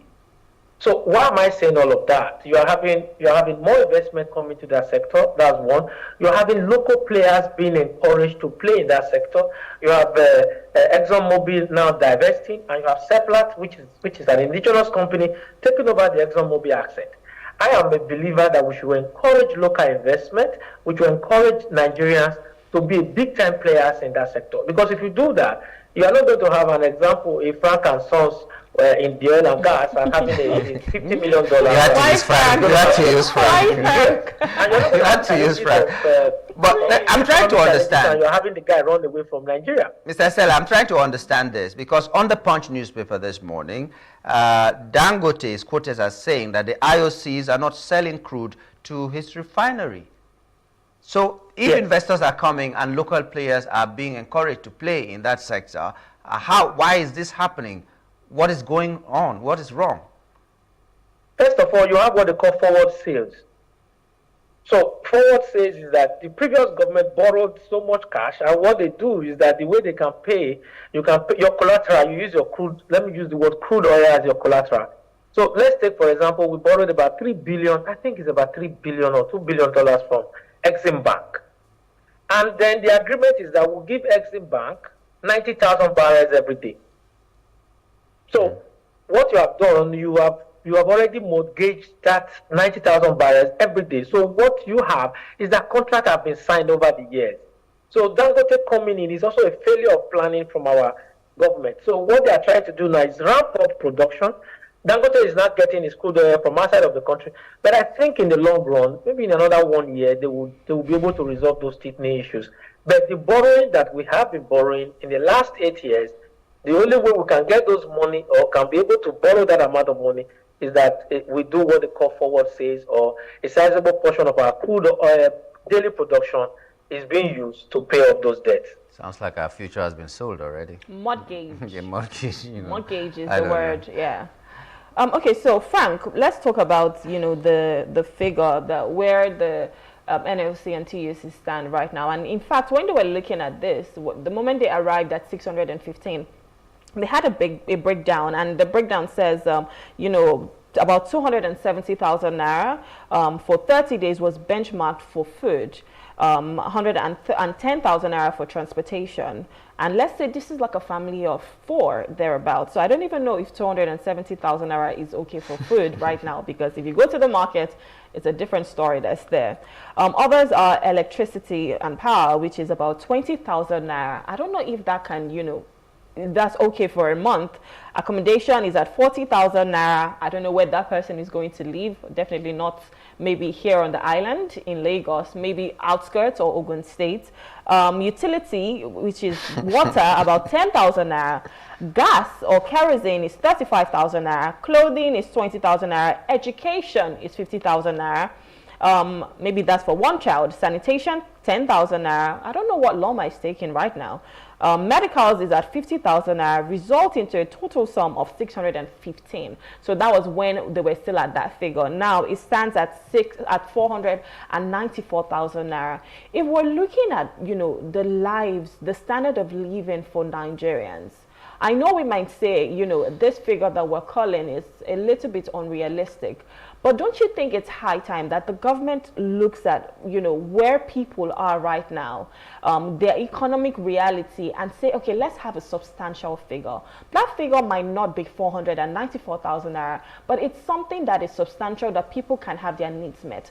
Don't you think the government's response to the demands of the NLC and TUC should be better?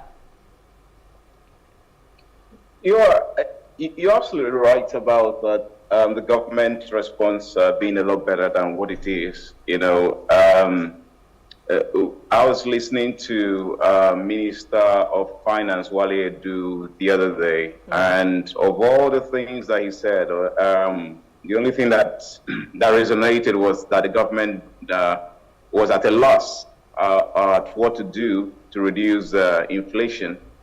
You know, and no matter how much you pay or you agree to pay these guys, if you don't address the issue of inflation or getting the economy into hyper productivity, we will return back here, say in December latest. You know, it's not a prediction, it's a surety, because the inflation will continue to rise. We're already at 33.6% in as April.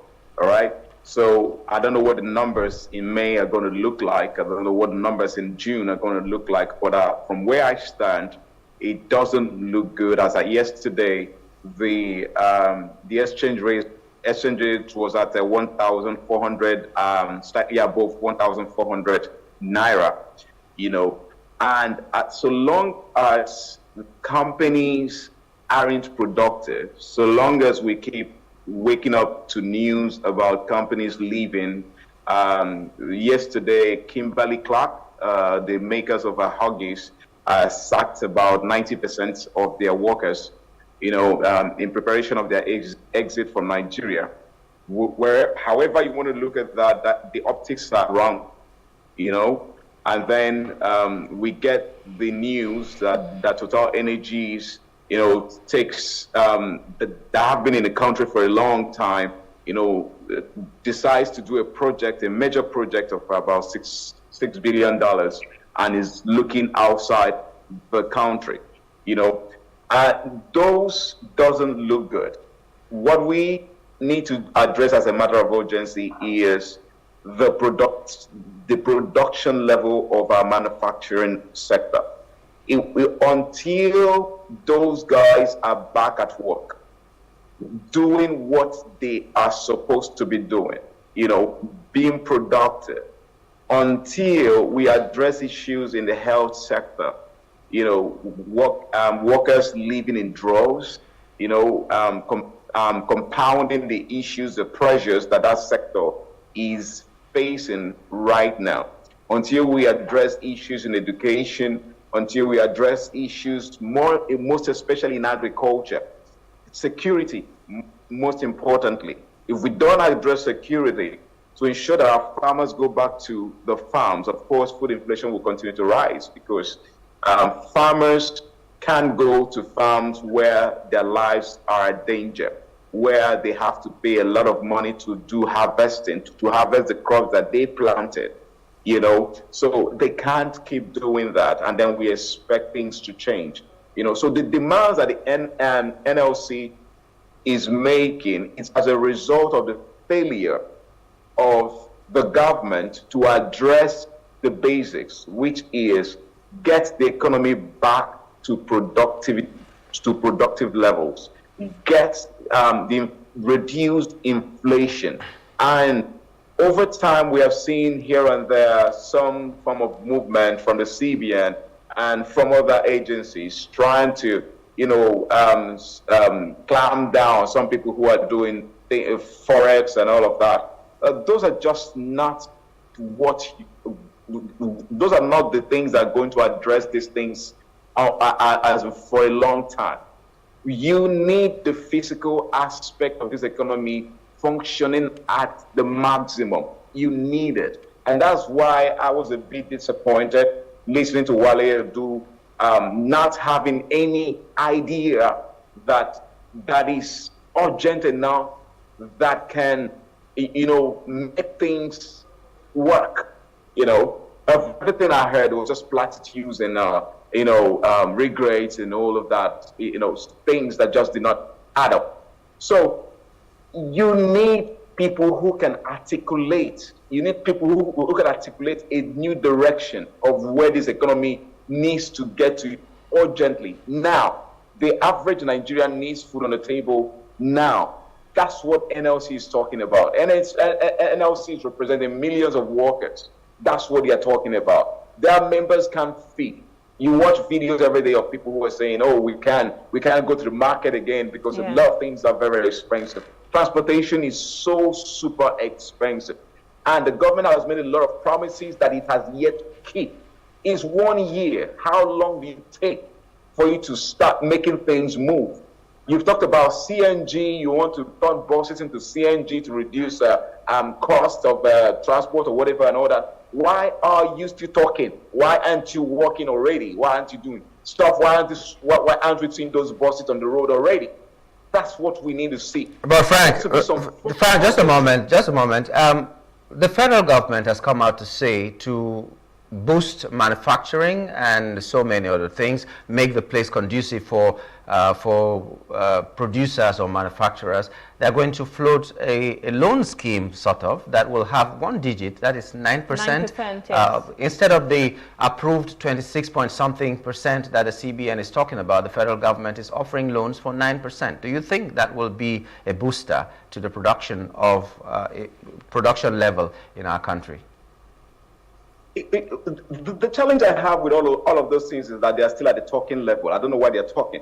In January 1st, on January 1st, when the president made his national address, one of the things that he said was that about 200 billion naira will be released that will be assessed by small businesses and also manufacturers, and that was also about a loan. As at last week, one of the things that we reported was that the businesses that we're supposed to be assessing those loans are yet to do that. The question is, if you have released that money, why are you putting barriers? Why are you putting bottlenecks for these businesses to actually assess those loans? At least by now, we should be hearing that at least 600 businesses have gotten the loans. And, there needs to be, I don't see the urgency of the country is on fire. You need to quench the fire. That's what we're talking about. If you're coming to give us single-digit loans and all that, I am not interested about what you're saying. I'm interested in about what you are doing concerning that. Or what are you doing to make it happen? It needs to have happened yesterday. So if you're still talking about it now, it means that you have not even started to make it happen. When you're going to talk to us, I want to see that the collaborators that are going to make this happen. Who are the banks that you're going to give the money to? I want to see them on the table when they're talking about it. I want to see what they are saying about how people can assess it, how easy it is. I also want to see the technology that's built in it, because when you make it manual, it becomes a matter of people have to go through somebody to get to the loans, and at the end of the day, monies are filtered out where they're not supposed to go to. So it needs to be technology driven. And if it's not technology driven, then the chances of it succeeding becomes a problem. So that's where there has to be this urgency. It's not about talking about it. It's a good thing. We can stay here, debate it and say it's a good thing or not a good thing and all of that. And 4 years down the line, that thing has not been implemented. It's a matter of, well, have you started it? That's what I want to hear. That's what I want. And how far has it gone? That's what the average Nigerian wants to see right now. I mean, I totally agree with you because it's you walking the walk and not just talking. But the president has said something. He has said that he's working to ensure that, lives of Nigerians are better. He's working to improve the lives of Nigerians. However, the leader of the NLC has said, in fact, it's on the Guardian, on the Vanguard this morning, and says government reforms shouldn't push Nigerians to poverty. So now, Mr. Esele, all of these things that's happening today, all of the reforms that the government have been trying to do, both positive and maybe counterproductive, started from the president's first day in office. The moment he assumed office, he made just one statement that just had a ripple effect on everything, and that statement was subsidy is gone. Now, where we are today, thinking of how much people have to spend on transportation, which you said takes over 60%, of their salary, and even other things that they have to do, because if you go to the market, when you want to buy goods, the seller will tell you, oh, I had to transport it from the farmer. The farmer had to sell it to me, and we had to transport it here to the market. So you see transportation cuts across every sector. And even for people who have to service their businesses, they probably have to still use this product to provide an alternative power. I don't say whether it's good or bad, but the fact is that it is policy. So if you make a policy, you also need to put measures in place to mitigate whatever effect of that policy. I'm a very hands-on person, and I also like to talk from experience. I just don't like theory. Theory is okay, but you have to have an on-the-spot assessment. I'll give an example of myself. I will not say I'm not a mass, and I will also say I'm grateful. I'm also privileged. Now, my wife would always come every month, and then we're looking at cost of running the home. And every month, the thing is increasing by the day. So one day she decided that we have domestic staff that goes shopping for us. And then one day she said, no, this thing is just getting out of hand. Am I sure that these people are not making some under the table deals? So let me go and see this thing for myself. So she went to the market and did all the shopping for herself. And when she came back, I basically had to be petting her because she was complaining through the night. That she would never go to the market again, and then she was itemizing the cost of things in the market, and that these domestic staff who are doing this shopping are actually trying, and then she cannot imagine why she will pay XYZ. And I'm now pleading with her, please just forget about it, don't ever go again. Now, that is somebody who is privileged. I think I worked in one of the best places to work in this country. And then she is still in that sector, so we are okay as in quote. And then you can imagine how we are complaining. So now imagine somebody who is only 50,000, 60,000, and she came to me and said she doesn't even know how these people are surviving. So that is what you see the NSC is talking about. That is what you see the TUC is talking about. The economist said something on the phone, which I will take you back. When government wants to pursue a policy in a saline climate, they identify industries, manufacturers that can help drive that policy and make the fund available for them to run. Government don't need to interfere in their day-to-day activity. But what they do in Nigeria is that those politicians want to be part of it because they want to benefit directly. Whether it comes straight to their pocket or it comes to family members. I'll give you an example of Tesla. The American government was forward-looking and decided that, okay, we want to improve the climate, we want to reduce climate pollution. Okay, now let's encourage investment in electric cars. So they went to Tesla. Tesla, what do you want to ramp up your production? And you will not believe it. Elon Musk is the richest man in the world. Tesla has this money at that time, and the American government gave Tesla up to $4 billion grant.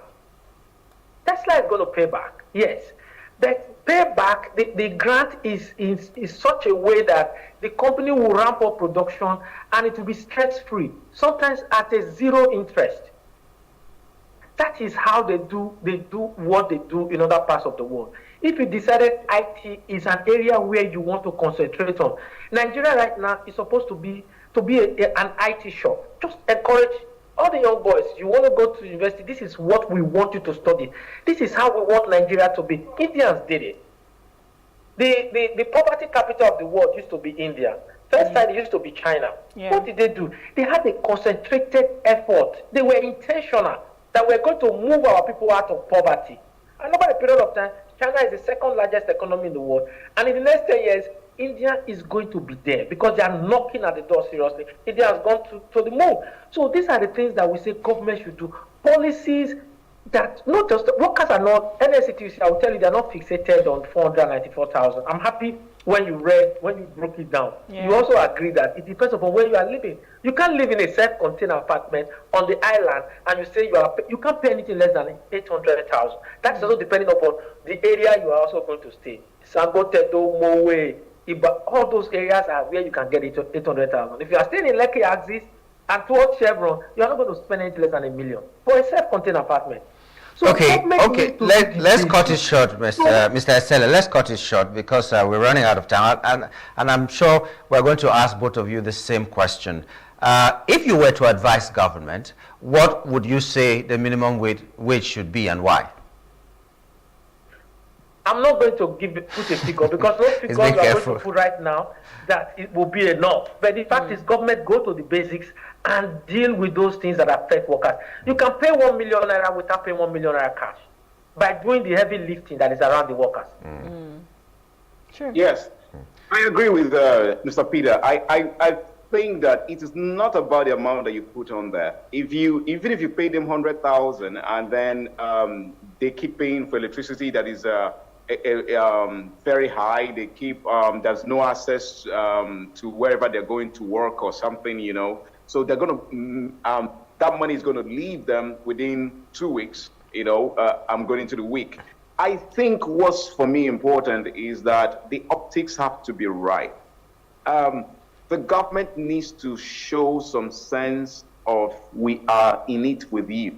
You know, the things that we hear the government squander monies on are not right. There is no way you hear those kind of things and then you not think, oh, these guys are insane. You know, things like a 90 billion naira, largest economy in the world, when things are not the way it is. So the optics needs to be right. If the optics are right, the government is showing like, look, we too are in the boat with you. We are going to also cut our own expenses. We're going to cut the way we live our lives. And they don't go on recruiting aid here and there. The government, the president even have an aid for teleprompter. You know, so very ridiculous things that you hear. So the optics needs to be addressed. Yeah. Live according to what the economy is saying. That's what people need to see. So whatever you put on the table, the NLC can look at it and say, yeah, we see the sacrifice that you're making. Oh yeah, we'll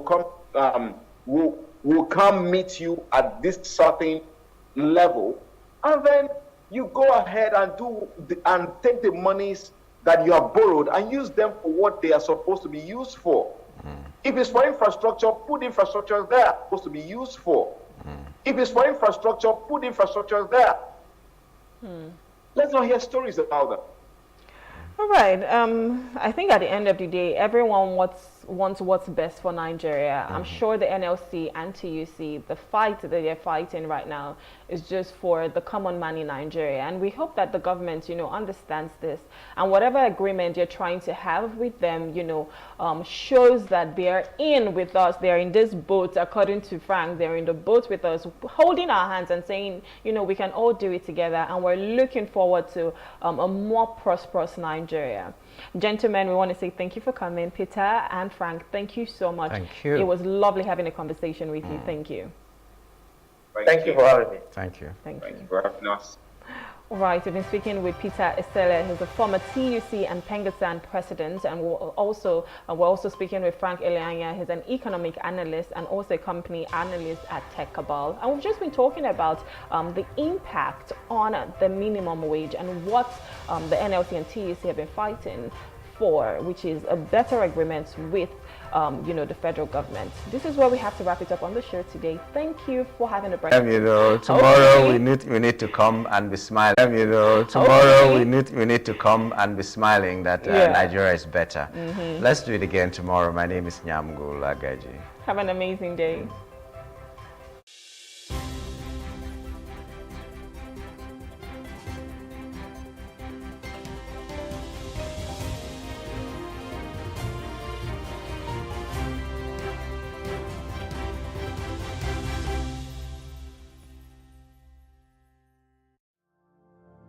My name is Adejokela Sisi. I'm the founder and creative director of Planet 3R. At Planet 3R, we convert textile and plastic waste into eco-friendly products. The motivation actually came from a rural community in Ibadan here. Whenever it rains, the whole place, people will not be able to go inside the community. If it rains overnight, people will not be able to go to school, they will not be able to go to work. Anytime the water now goes away, you now realize a lot of waste being. And I was like, this is actually the root cause of this problem, improper waste management system. Then I look at it that, what can we do to solve this problem? And that was how I started using the weaving skill that I've acquired from my mom since I was 9 years old. Then I started using it to weave those waste to now make sure that we now convert them into beautiful items like bags, shoes, even clothing. I actually participated at Womenpreneur Season 3, that was 2021. One of the things I really gained at that time was business development. It's not just about the talent now or having to know how to convert the waste or having the idea, but to be able to put it into a successful business. I really appreciate what Access Bank is doing for entrepreneurs. Let us now say women now, because most of the time women don't really have much of these advantages. I love the fact that there's an initiative for women. I want to encourage you to make sure that you go and apply honestly. Your life will not remain the same again.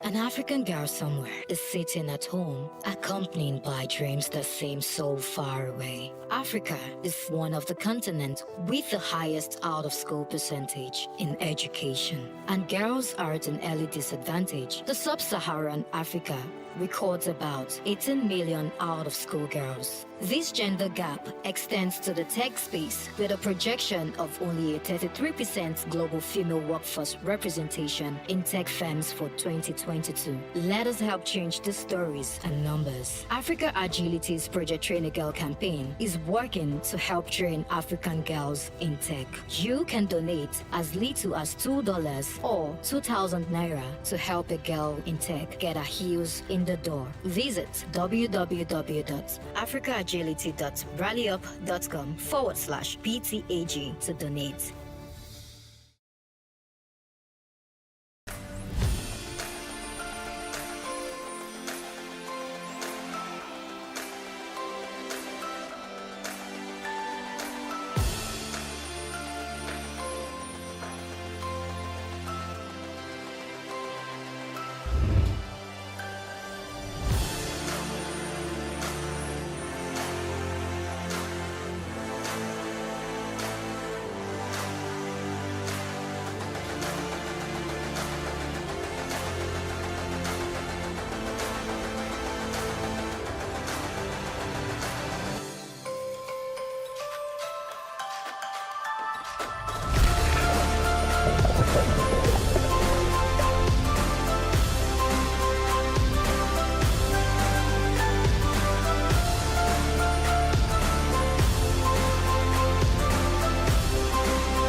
What we do not understand, we will stigmatize.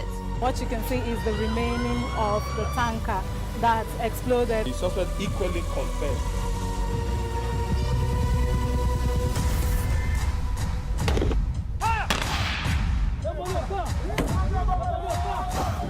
A 500 naira they collect them. If you no talk, then go beat you. Now 2,500 they pay.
Good morning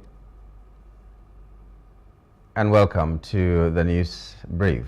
My name is Nyamgul Agaji. After a 6-hour meeting in Abuja, the federal government and organized labor reached an agreement on Monday that may end the strike over the new minimum wage. The meeting, held in the office of the Secretary to the Government of the Federation, aimed to resolve the impasse and bring an end to the industrial action that had paralyzed various sectors across the country. Representing organized labor were the President of the Nigeria Labour Congress, Joe Ajaero, and the President of the Trade Union Congress, Festus Osifo. The labor leaders agreed to immediately hold meetings to consider the new wage offer and assured that no worker would face victimization for participating in the strike. Meanwhile, the federal government will resume talks with organized labor today in a move to finalize the stalled minimum wage negotiations amidst the ongoing nationwide strike that has disrupted activities across the states and the federal capital territory. Further to the negotiation by the Tripartite Committee on National Minimum Wage and subsequent withdrawal of labor from negotiation, the leadership of the National Assembly intervened on 2nd June 2024. The organized labor declared nationwide strike on Monday, 3rd June 2024, to drive home its demands. The federal government, in the national interest, convened a meeting with labor held in the office of the Secretary to the Government of the Federation on Monday, 3rd June, with a view to ending Bola Ahmed Tinubu GCFR is committed to a national minimum wage that is higher than 60,000. Arising from the above, the Tripartite Committee is to meet every day for the next 1 week with a view to arriving at an agreeable national minimum wage.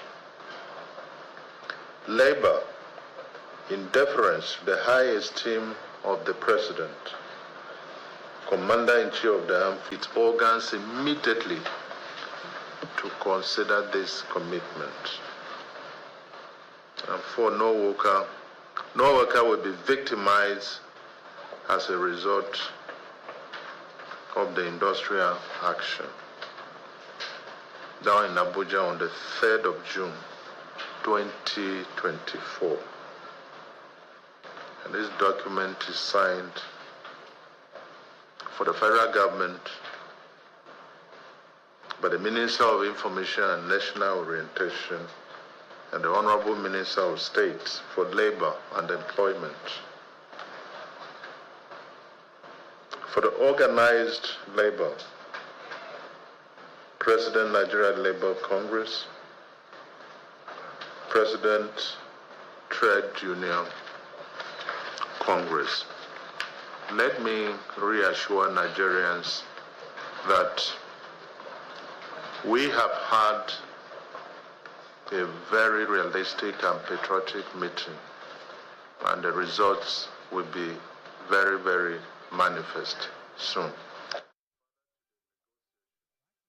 Down tools across the nation as the Nigeria Labour Congress NLC and the Trade Union Congress TUC begin their industrial action over the hike in electricity tariff and a lack of consensus on a new minimum wage.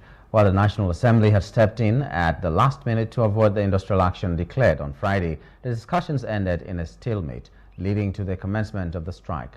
In compliance with the order, some workers in several parts of the country were shut out of their offices. From Rivers State in the South region to Kaduna to Nigeria's northwest, the workers' action grounded economic activities. In Kaduna, students of the Kaduna Polytechnic have been locked out of their campus by labor officials in compliance with the nationwide indefinite strike. As early as 7 a.m., union officials stormed the Ogunwan Rimi campus of the school. They drove the students out of the institution and locked the gate. Meanwhile, members of the Nigeria Labour Congress NLC and Trade Union Congress TUC in Edo State have joined others in observing full compliance with the directives of the leadership of the unions. Some people who spoke noted that they would continue to wait until the next line of directives as offices were seen under lock and key. Today we have total compliance, acting on the national directives. And after today, we'll be waiting again because we are aware that as at yesterday, there was a deadlock. If there is any further directive, it will come from the national. So we want to say very clearly that the action continues until we have a national directing us to end this shutdown. It's a clear directive from our national to enforce an indefinite strike action until the two major points that have been brought to the table is resolved. What are the points? The first one is that we want a livable minimum wage, which our trade centers have brought before the government. And the second one is the reversal of the hiked electricity tariff.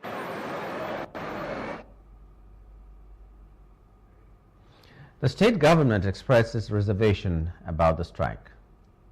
Well, that we all now know is that it's a national strike. So it's not just for us alone. This strike would not affect us, but it's been explained to us that it's a national strike. But we're hoping that this will be resolved very quickly so that we can return to our work. The Nigeria Labour Congress NLC and the Trade Union Congress TUC in Ekiti State have followed the directive of the national bodies of the union to embark on an industrial action across the state in Nigeria. Labour leaders in Ekiti State shut down government offices, secretariat and banks and in compliance with the nationwide strike declared by the national body of the union. Meanwhile, it was a drama when NLC and TUC visited the Federal Medical Teaching Hospital in Ido-Ekiti as the chief medical director threatened to sack the members of the union. The organized labor also visited the state secretariat and some banks where they forced out staff who failed to obey the directive.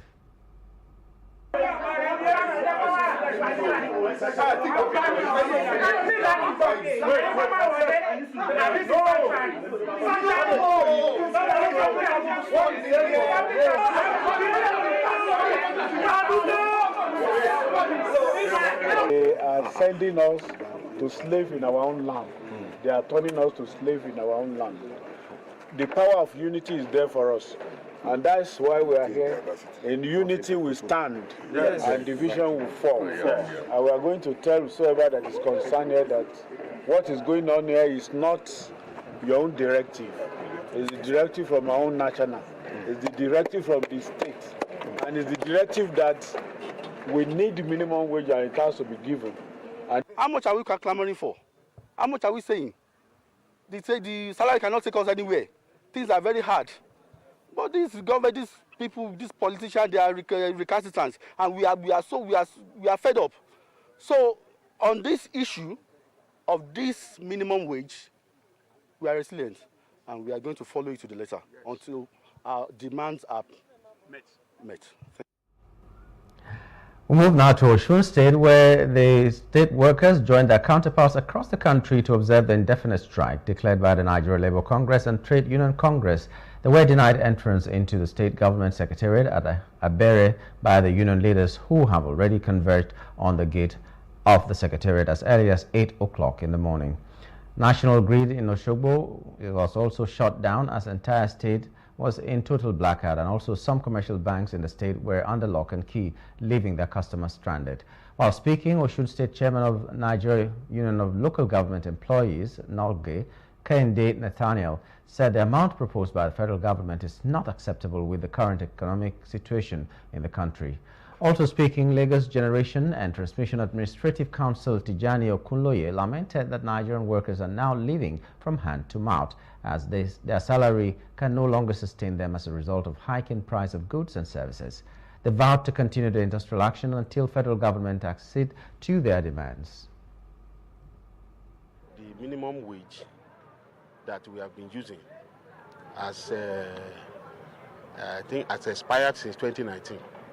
So I don't see any reason why we should why the federal government should food drag up to this level before answering the civil servants in Nigeria. And we all know that with the present socio-economic situation in Nigeria, workers in Nigeria are suffering seriously. It's not only electricity sector of NLC or TUC that is being directed to withdraw workers. Hospitals as well, they are asked to withdraw their workers, not only the electricity workers. It will affect nearly everybody, even teachers. Teachers they were even directed to withdraw their services. Even you are not supposed to be here because you have been directed to withdraw your own service, because these things will directly or indirectly affect you, and if everything goes well, you will benefit.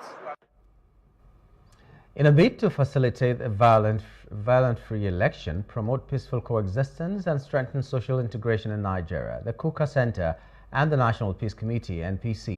Not just for the political parties and their candidates, but also for youths, for women, persons with disabilities, talking about inclusivity, and also not forgetting religious leaders and traditional rulers because of the moral powers that they really have to ensure that we propel the ideas of peace. After the elections, there was a lot of mistrust that especially the youth had in trusting the electoral process.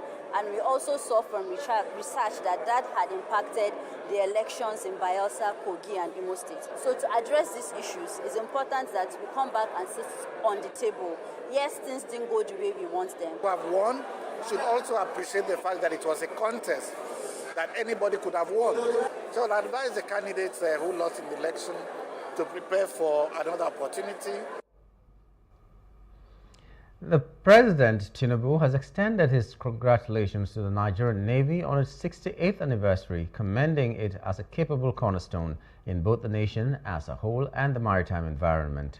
Vice President Senator Kashim Shettima, representing the President, conveyed this message during the commencement of the 5th International Maritime Conference and Regional Maritime Exercise 2024, where he inaugurated 3 new ships and 2 helicopters.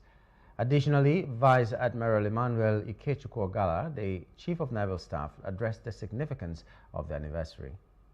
I, Kashim Shettima, on behalf of President Bola Ahmed Tinubu, GCFR, on this day, 30th of May 2024, hereby declare Nigerian Navy ships Ochuzo, Chalawa, Zur, and Nigerian Navy helicopters NN-412, NN-414, commissioned for naval service of the Federal Republic of Nigeria.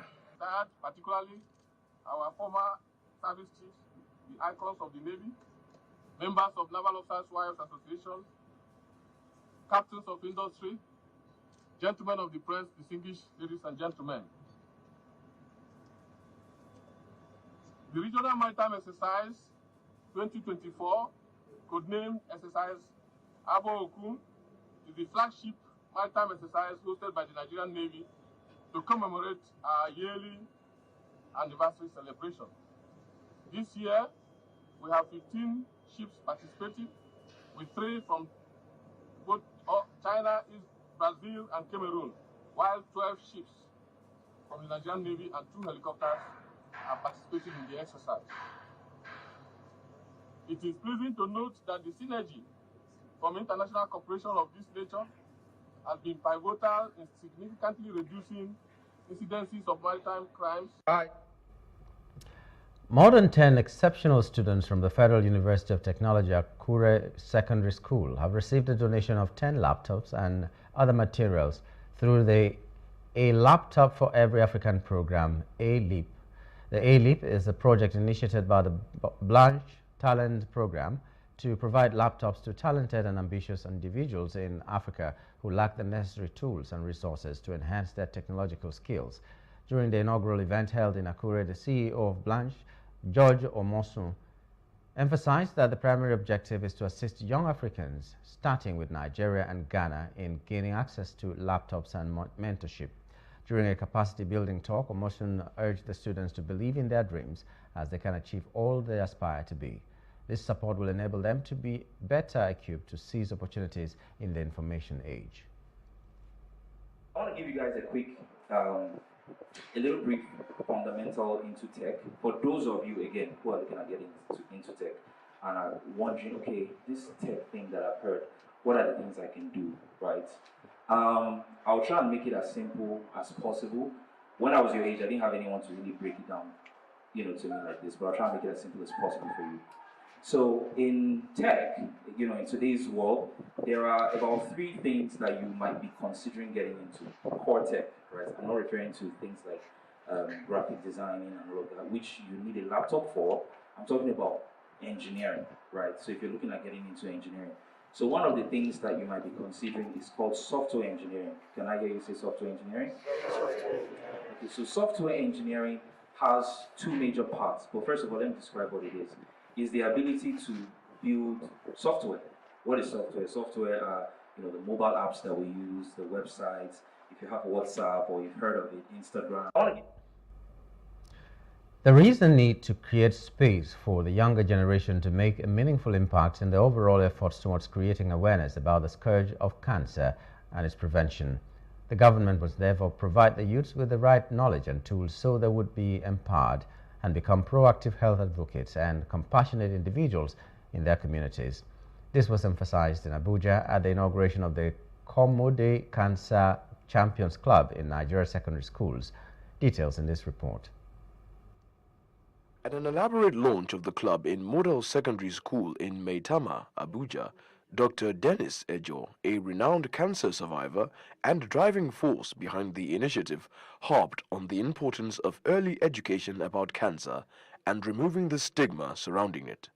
Whether you are a survivor, a caregiver, or someone who simply wants to make a positive change, there is a place for you in the Komode Cancer Champions Club. Together we learn, we grow, and we take action to make a difference in the life of those affected by cancer. Together we fight, together we win.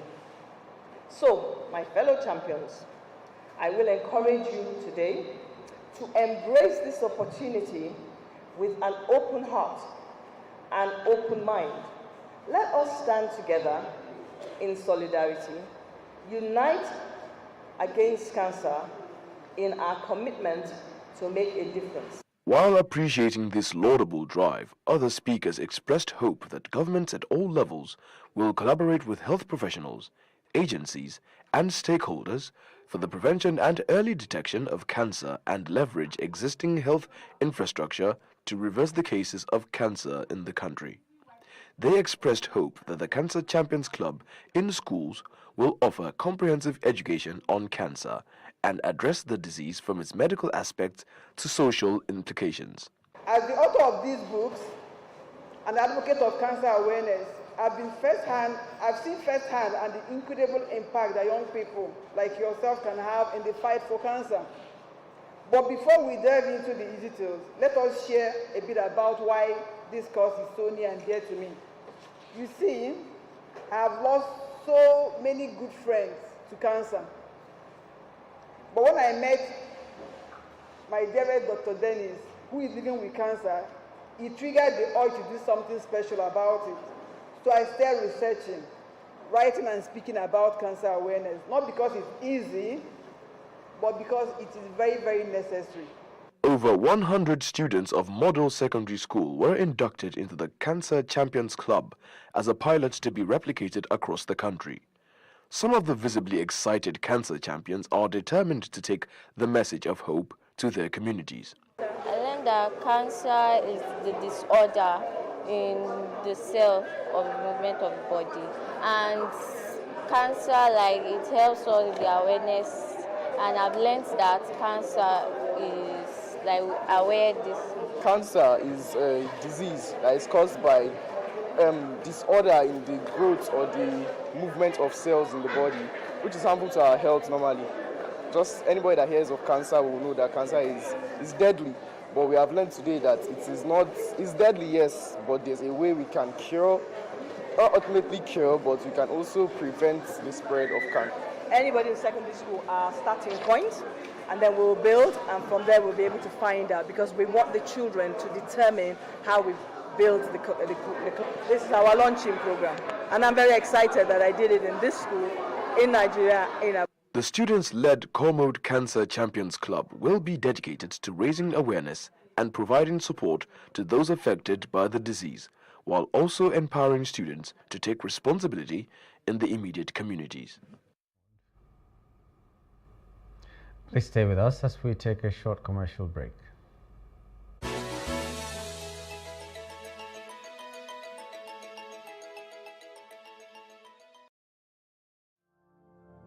My name is Adejokela Sisi. I'm the founder and creative director of Planet 3R. At Planet 3R, we convert textile and plastic waste into eco-friendly products. The motivation actually came from a rural community in Ibadan here. Whenever it rains, the whole place, people will not be able to go inside the community. If it rains overnight, people will not be able to go to school, they will not be able to go to work. Anytime the water now goes away, you now realize a lot of waste. And I'm like, this is actually the root cause of this problem, improper waste management system. Then I look at it that, what can we do to solve this problem? And that was how I started using the weaving skill that I've acquired from my mom since I was 9 years old. Then I started using it to like weave those waste to now make sure that we now convert them into beautiful items like bags, shoes, even clothing. I actually participated at Womenpreneur Season 3, that was 2021. One of the things I really gained at that time was business development. You know, it's not just about the talent now or having to know how to convert the waste or having the idea, but to be able to put it into a successful business. I really appreciate what Access Bank is doing for entrepreneurs. Let us now say women now, because most of the time women don't really have much of these advantages. I love the fact that there's an initiative for women. I want to encourage you to make sure that you go and apply honestly. Your life will not remain the same again.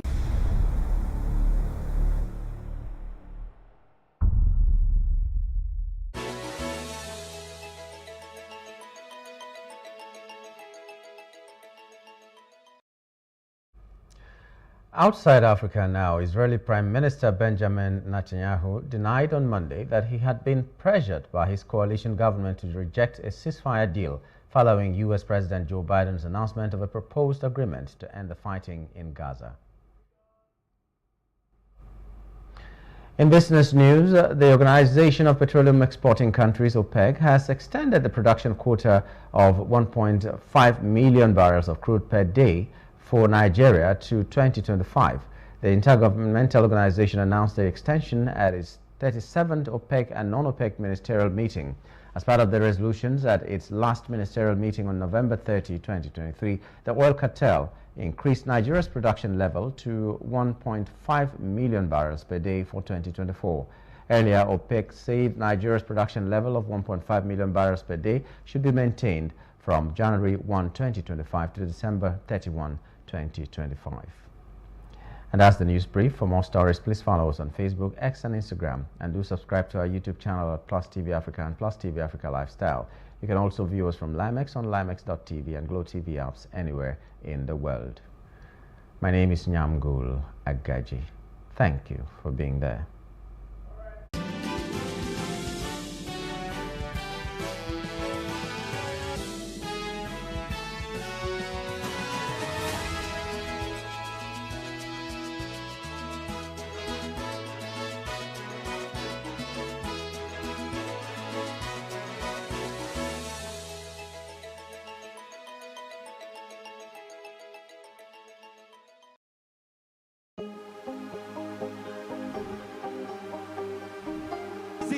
I will take you through this amazingness today.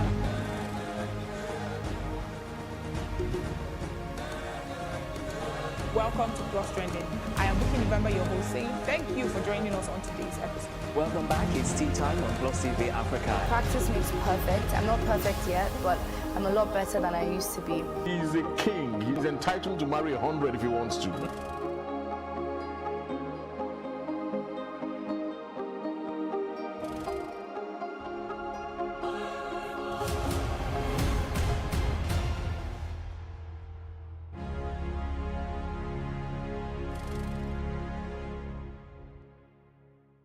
Reading is an essential habit and a culture that must be developed. Nigerians are generally believed to have a poor reading culture. The role of government in promoting reading and equipping reading spaces and libraries in Nigeria cannot be underestimated. But first, we must look at the development of reading habits from the home and the role parents play in encouraging their children.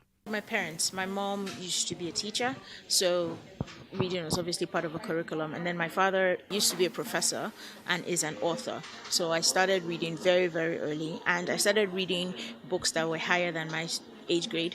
I was reading African Writer series from age 7, age 8, and reading encyclopedias by that time. So obviously my parents had a huge part and encouraged that in me. In the Nigerian book market, there's a high influx of foreign authors writing for children, but very few Nigerian authors telling relatable, homegrown Nigerian stories. If you start out reading stories even to your baby, even before they're 1, and then as they get older, buy appropriate materials that are colorful, with easy to read words, and read with them. I think that helps. Adedotun Enyade, a co-founder of Robin Heights, a leading bookstore in Nigeria, has tips for Nigerian authors and how they can improve on their work and get into the hearts of readers. The story has to be good, right? If you're writing, whatever you're writing, if you're writing fiction, if you're writing non-fiction, it has to be like, really, really compelling, one. The next thing would be like in terms of like the packaging, right? People have gone past the era where you just take your books to just about any printer to print for you. I think, publishers, self-published authors as well, they need to invest in ensuring that the quality of the book, the final output is one that would, stack up with any book, published, elsewhere in the world. So that's really important. Then I think, what would be like the most important tip for me to them would be just, they need to invest in marketing. The book business, like any other business, is challenging. If you ask anyone who's running the business in Nigeria, they will tell you capital, of course, right? Book selling is also, as with any other business, is also quite capital intensive. Getting to pay your rent, getting to actually buy the books and stock up like your shelves when you have them. Hiring good people requires decent amount of capital. So I would say it's getting the startup funds to set up something, and then if you're looking to do it at scale like we're hoping to do, then it also requires you raising funding, which isn't readily available in commercial banks, right? I don't think a bank would say they want to give you a loan to set up a bookstore. They probably will be skeptical about the number of people who read. So for us, I think it's just I would say capital is at the top of the totem pole. It is commendable that certain individuals and organizations are making concerted efforts to revive the reading culture in the country. The government should also redesign the school curriculum to incorporate more reading activities in primary and secondary schools.